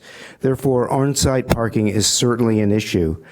For my part, I believe that Covenant Living and Three Crowns Management have worked diligently to develop reasonable on-site and off-site parking alternatives. As documented in the agenda packet, They have engaged with residents and neighbors, keeping them informed and soliciting input on various alternatives. They have coordinated with the city departments, each of which is governed by their own ordinances and goals, which may conflict with each other. The designers feel that the parking alternative presented is the best compromise of all the conflicting requirements and goals, and they have provided landscaping around the on-site parking, which will provide attractive visual barriers for both on-site residents and off-site neighbors, similar to the shrubs and gardens around the existing on-site parking. And I agree that the on-site parking is needed for the Three Crowns Park employees, the vendors, the visiting families, and the health professionals. As a resident, I think the on-site parking is important for recruiting the best staff in a very competitive work field. I believe that on-site parking is important to be a good neighbor, to not hog all the street parking. I'm also in favor of widening the parking area along Pioneer. This will facilitate better traffic flow and provide improved access for vendor deliveries. Thank you for the opportunity to make this presentation, and I request that you approve this renovation project, including the on-site parking and improvements to Pioneer Road, and forward to the project to City Council for the next step. Thank you. Corky Siegfried, followed by Leslie McMillan. Good evening, and I hope we're not here till the morning. My name is Corky Siegfried, and my husband Bill and I have lived at 2415 Colfax since 1981. We love our neighborhood. We were here in 2007 when McDaniel Place was built. At that time, the city required on-site parking for all Three Crowns employees. However, that requirement did not extend to private duty nurses and other personal care workers. Those workers have been parking on our streets for years. I see them arrive in the morning and depart at the end of their shifts. The result is that our block is often very crowded with cars on both sides of the street. These days, Bill and I have some mobility issues. We each have a handicap parking placard. Yet when we come home, we are often unable to park within even half a block of our home. I believe the standard of requiring on-site employee parking established in 2007 should be continued. If anything, I wish that parking could also be provided for other workers. So I completely support building the new parking lot. Sending 30 more cars onto the surrounding streets will dramatically worsen an already challenging parking situation. Please vote to build the parking lot. Thank you. Thank you. Leslie McMillan, followed by Emily Nash. Oh, Emily already went. Larry Iben. Thank you for allowing public comment. My name's Leslie McMillan. I'm a longtime resident of Evanston. I live at 2407 Pioneer Road.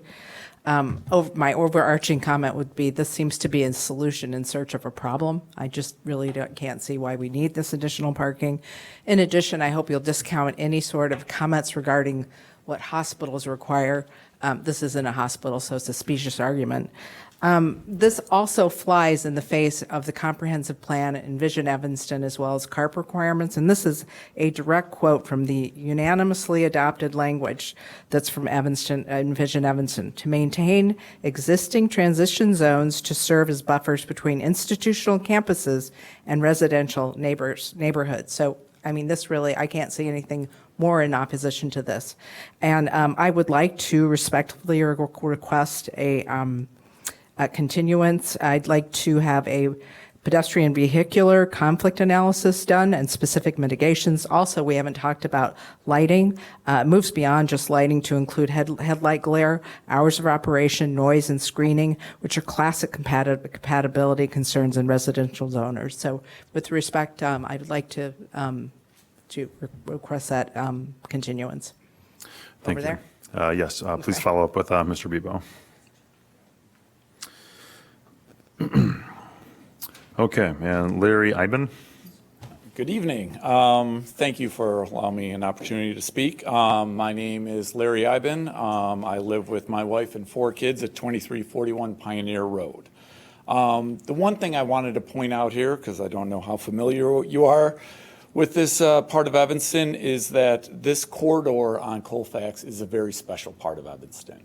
It connects the neighborhood to Lincolnwood Park and Perkins Woods. It's a green space corridor. It is used by tons of kids daily. It is seniors taking walks around there. It is a very, very special part of Evanston. And that is not by accident or serendipity. It is there because commissioners like you and staff like you in years past had the foresight to put in setbacks. And setbacks that were for green space and landscaped areas, not paved parking lots. There are no paved parking lots in the front lawns of anyone in this neighborhood. This would completely change the character of the neighborhood. There's no getting around that. The people that walk around the park, the kids that go back and forth, it is now going to be a paved green space. I don't care about small shrubs going in there. It's taking away a substantial amount of green space. So I point this out only to say that the trends in this country are going just the opposite. People are realizing the mistakes they've made in the past. They're trying to eliminate paved areas, replace them with green space. We don't even have to do that. We have the advantage here. We already have the green space. We just need to preserve it. We need to be consistent with Evanston's values, with the state of Illinois that just passed the People Over Parking Act, and be consistent with it. 3 Crowns, the required parking is 70 parking spaces. I'd be very sympathetic if they were trying to get to that number. They currently have 147 parking spaces. They're asking for even more than that.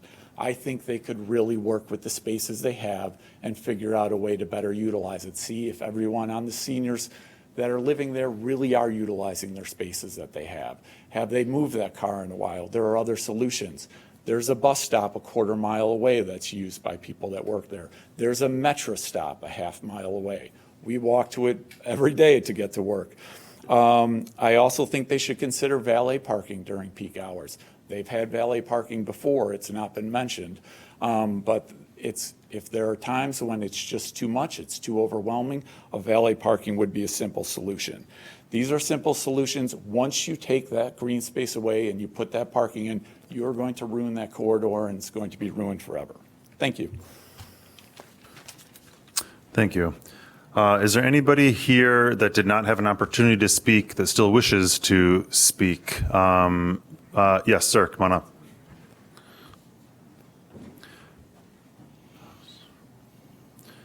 up. Just state your name and address for the record, please. Sure. Thank you. My name is Dennis Troutvetter.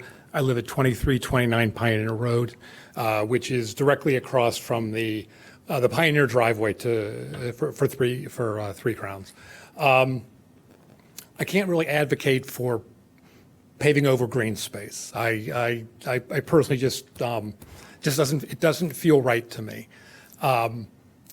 Let me step back a second. I also want to just for full disclosure, I'm a former employee of 3 Crowns Park. I have friends on the management team. I have friends on the board. So I have personal relationships. My in-laws live there. I'm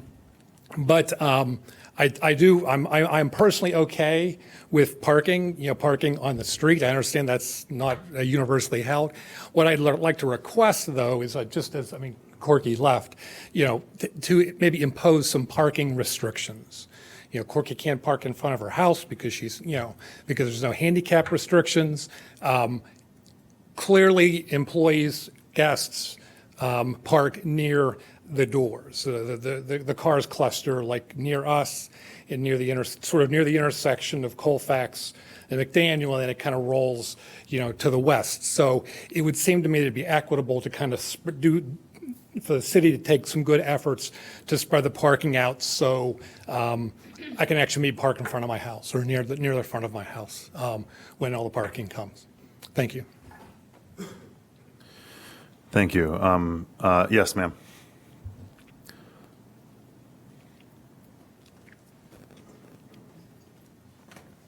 Hi, I'm Angela Eubank. I live at 2409 Colfax. And I have a couple concerns. I have lived in Evanston for about 10 years. I came here actually from the country, and I came because it's the best place to be in a city where it is green and we all work together to have a nice, safe space.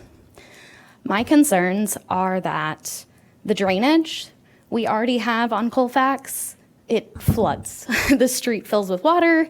It's a nightmare. Our backyards are lakes. I'm afraid that the drainage will be a worse problem. I have 2 kids, and I also really worry about the alley. It is an L shape, and it's going to go right into it. Oh, sorry. So it's going to feed right into our houses, and we will get stuck in the middle. It's a very long alley, and I'm afraid we'll be stuck with all the people trying to get through, especially when our kids are coming home and taking the alley, coming in through their back gates. I don't think it's going to be safe for them to be walking. My daughter walks from my house to Haven and then back to Lincolnwood to pick up her brother. And if they are turning the wrong way on Colfax, I can see traffic issues for our kids. Thanks. Thank you. Okay, sir? Sure, come on up. I would have signed up on the sheet if I'd heard all this before, and... You state your name and address for the record. My name is Jim Phipps. I live at 2315 Pioneer Road, which is right across Pioneer from Pioneer Park, 3 Trons Park. Just a few things that I want to put out. I want to ask for continuance because I'd like to talk more about this, but I'm not sure this is true. But I would like to ask that just point out that the parking study had a couple errors in it that ought to be fixed. One, they assumed that there were 26 new spaces, new independent living units in Pioneer Place, and there's only 23. On top of that, I know from word of mouth, meaning talking to a friend who talked to a person who's applying to buy 2 of the ground floor units and combine them into 1. So there won't be 23, there's going to be 22 spaces in that place. They talk about, well, I'm against the parking. I'm against the parking lot for all the reasons everybody said. I don't want on-street parking, though, because we had that in 2008 when they finished McDaniel Court. And I've written comments, and it's in my comments that I've written, but I wanted to get it on the record, that at that time, the parking along Pioneer, along Colfax, down Colfax the other way, north on Pioneer, south on Pioneer, was a log jam. It was there was no spaces. I couldn't park in front of my house. If you left your house and had a space and came back 15 minutes later, you ended up parking a block and a half, 2 blocks away. So for them to have, this is their option 1, just park on the street, it doesn't work.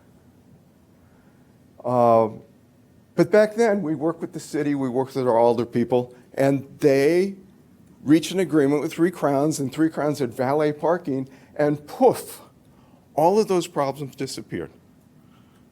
So I'm here to say valet parking as many times as I need to say valet parking, because there is a solution here. It may cost them a little bit for valet parking, but it's a solution they have already agreed to in the past. And now they no longer want to do it because now, I don't know, the expense. I have no idea what the expense is, but they could have done it. They undid it either because of the pandemic or because Covenant Living bought 3 Crowns in 2021. So I just think that there are other solutions here. There are other places they could put parking. You look at these drawings and you look at the service lot and what they could do. They could add, I can get 5 more spaces for them out of that service lot. Anyway, I didn't want to talk this much. I didn't want to talk at all, but I would like a continuance because I would like to organize my thoughts and read more of the materials and come back with a more succinct list of things to address. So I apologize. I'm standing here so I can ask for the continuance. All right, thank you. You can follow up with Mr. Bebo. Is there anybody online that is still waiting to speak? If so, just unmute yourself. Do you want to speak? I know you already spoke, but do you want to just, if it's brief. If it is a variance that they're asking for, like it's not something they're currently entitled to, it could almost make your job easier to just not grant it.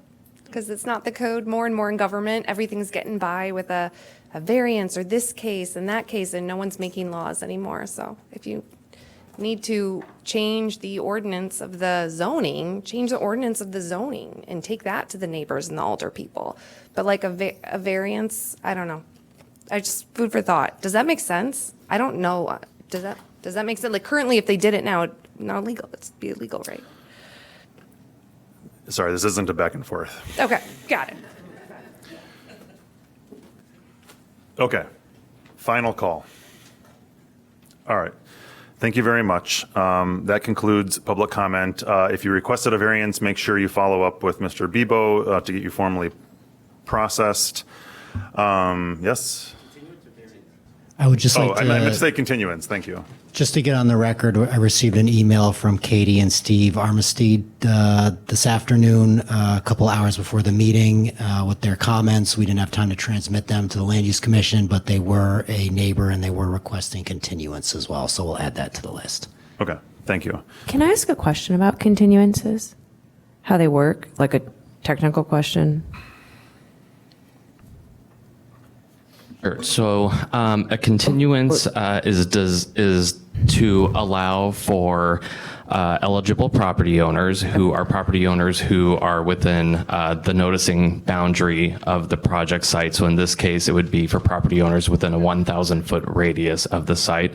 And they are for the purpose of presenting evidence to rebut the testimony given by the applicant tonight. So anybody who qualifies to have a continuance automatically granted tonight will have an opportunity at the continued meeting to present evidence to this commission to rebut evidence presented by the applicant or to provide additional information.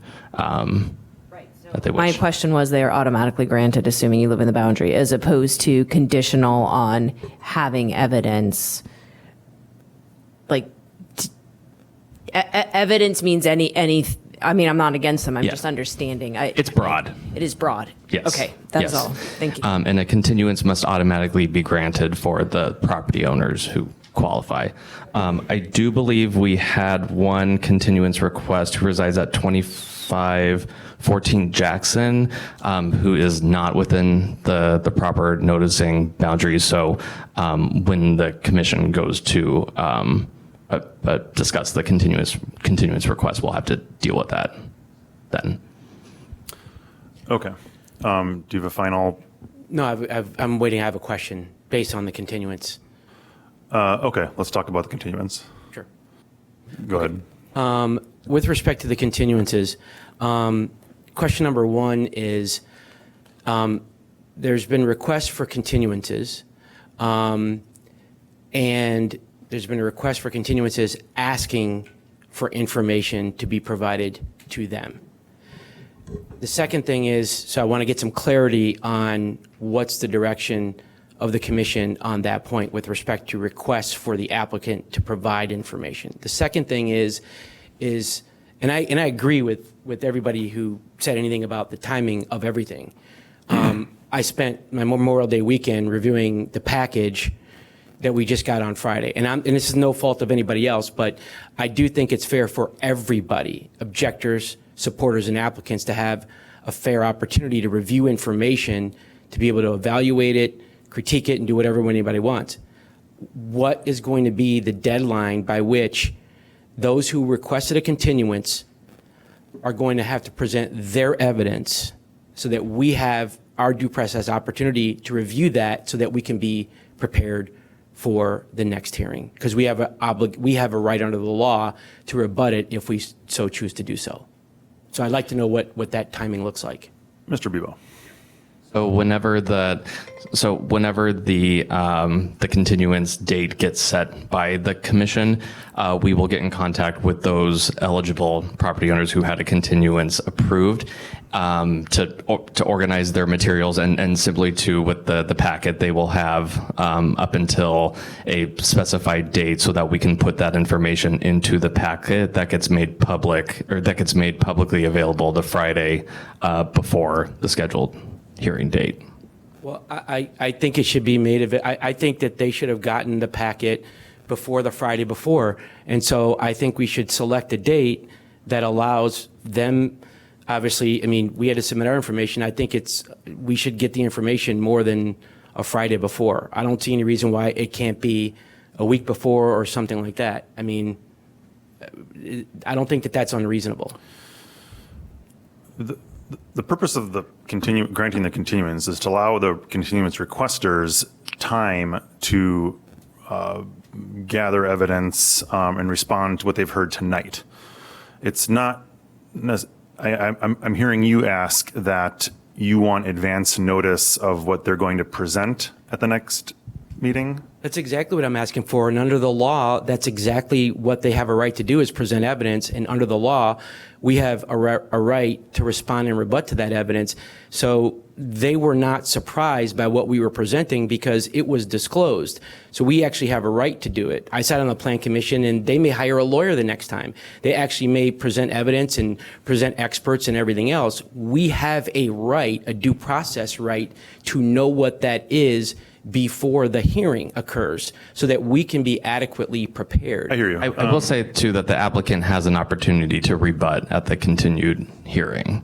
But in order to rebut, you have to know what you're rebutting. They may be injecting or bringing information in that we may need some time to prepare for. And all I'm saying is that we can do this in a way that just gives us a reasonable amount of time.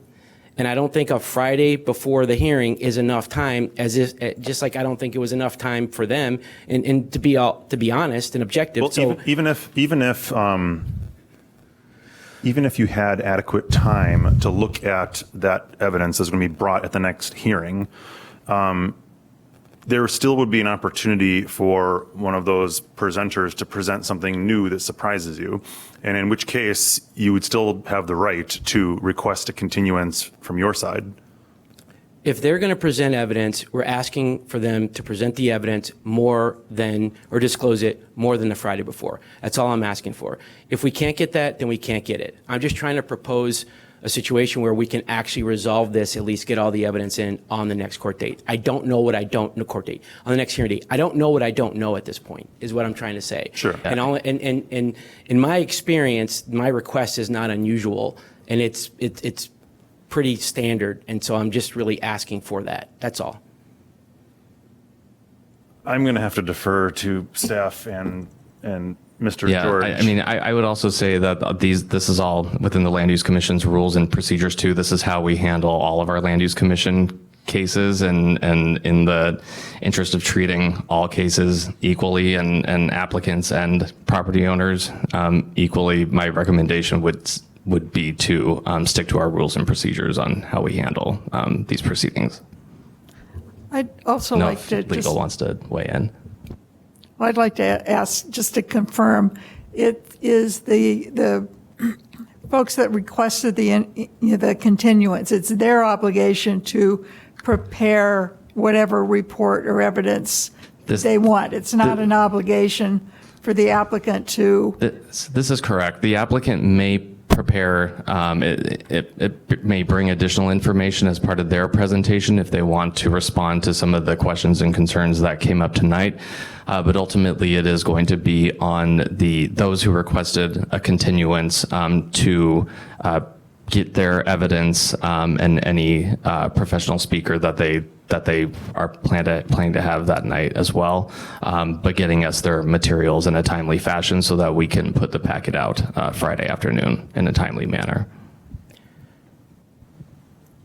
This is about our right to rebut and the due process right to rebut adequately. And so it isn't, completely understand what they have the right to do. All I'm saying is we have a right to actually be able to rebut it. For example, I have no idea if they're going to bring in an expert report. You bring in an expert report on a Friday, it's pretty difficult to potentially turn around a review and a response to an expert report within 4 days. I do this for a living. It does take a few days. Sure. And I'd like to, if at all possible, try to have this matter concluded at the next hearing, which is why I'm suggesting or proposing what I'm proposing. I get rules are rules, but I'm not proposing something that is prejudicial to anybody. Chair, it's almost 11 o'clock, and these are just our rules that everyone abides by. So can we please move on? Yeah, thank you. I understand, but I think we need to operate under the rules we have. You'll have an opportunity, if your concern right now is just about the opportunity for delay, I mean, then I recognize that, but we're operating under the rules we have.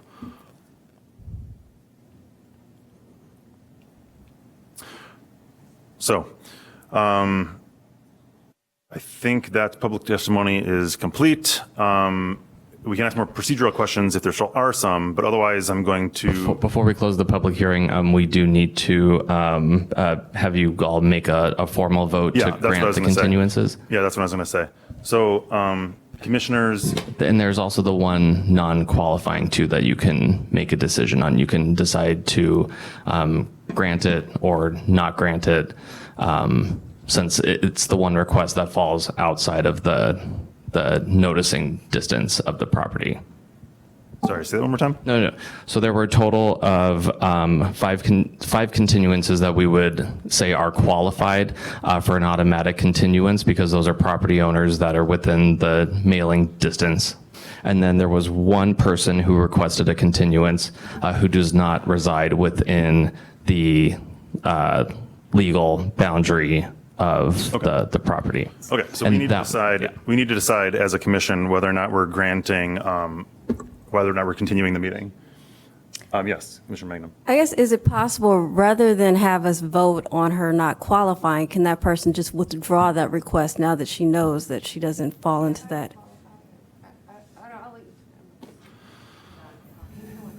Yes, she may if she wants to, yes. Okay, but regardless, we need to decide if we're going to continue this case. So I can make a motion. That is correct, and a date. Right, well, yes, just to do it. So if there needs to be any, Gina and I looked at the calendar, and we are proposing to continue this case to June 24th, 2026. That's going to be the next feasible date. June 24th. Okay, so I'm not sure we need any more discussion. I will happy to entertain a motion right now to continue the case. Yeah, I'll move it. I move to continue the case to June 24th and allow qualified continuances and deny continuances that are not qualified under geography requirements. I'll second. Okay, motion made by Commissioner Berlin, seconded by Commissioner Linwall. All those in favor say aye. Aye. Aye. All those against? All those abstain? Okay, so that motion passes. So this case will be continued to the next meeting on June 24th, 2026. And that concludes our discussion of this case for tonight. And we'll just make sure to officially close the public hearing. Thank you very much. Close the public? Public comment is... Public comment is closed. Okay, next item on the agenda is the general public comment. If you showed up here tonight just to say anything in general, now is your opportunity. Please don't. Okay. Next is staff updates. No staff, the only staff update is June 2nd is when the RFP for the zoning code will close. So look forward to movement on that and more updates from us as the summer progresses. Okay, thank you. I'll entertain a motion to adjourn. Motion to adjourn. Second. All those in favor? Aye. Aye. All those against? Abstain? That passes and we are adjourned. Thank you.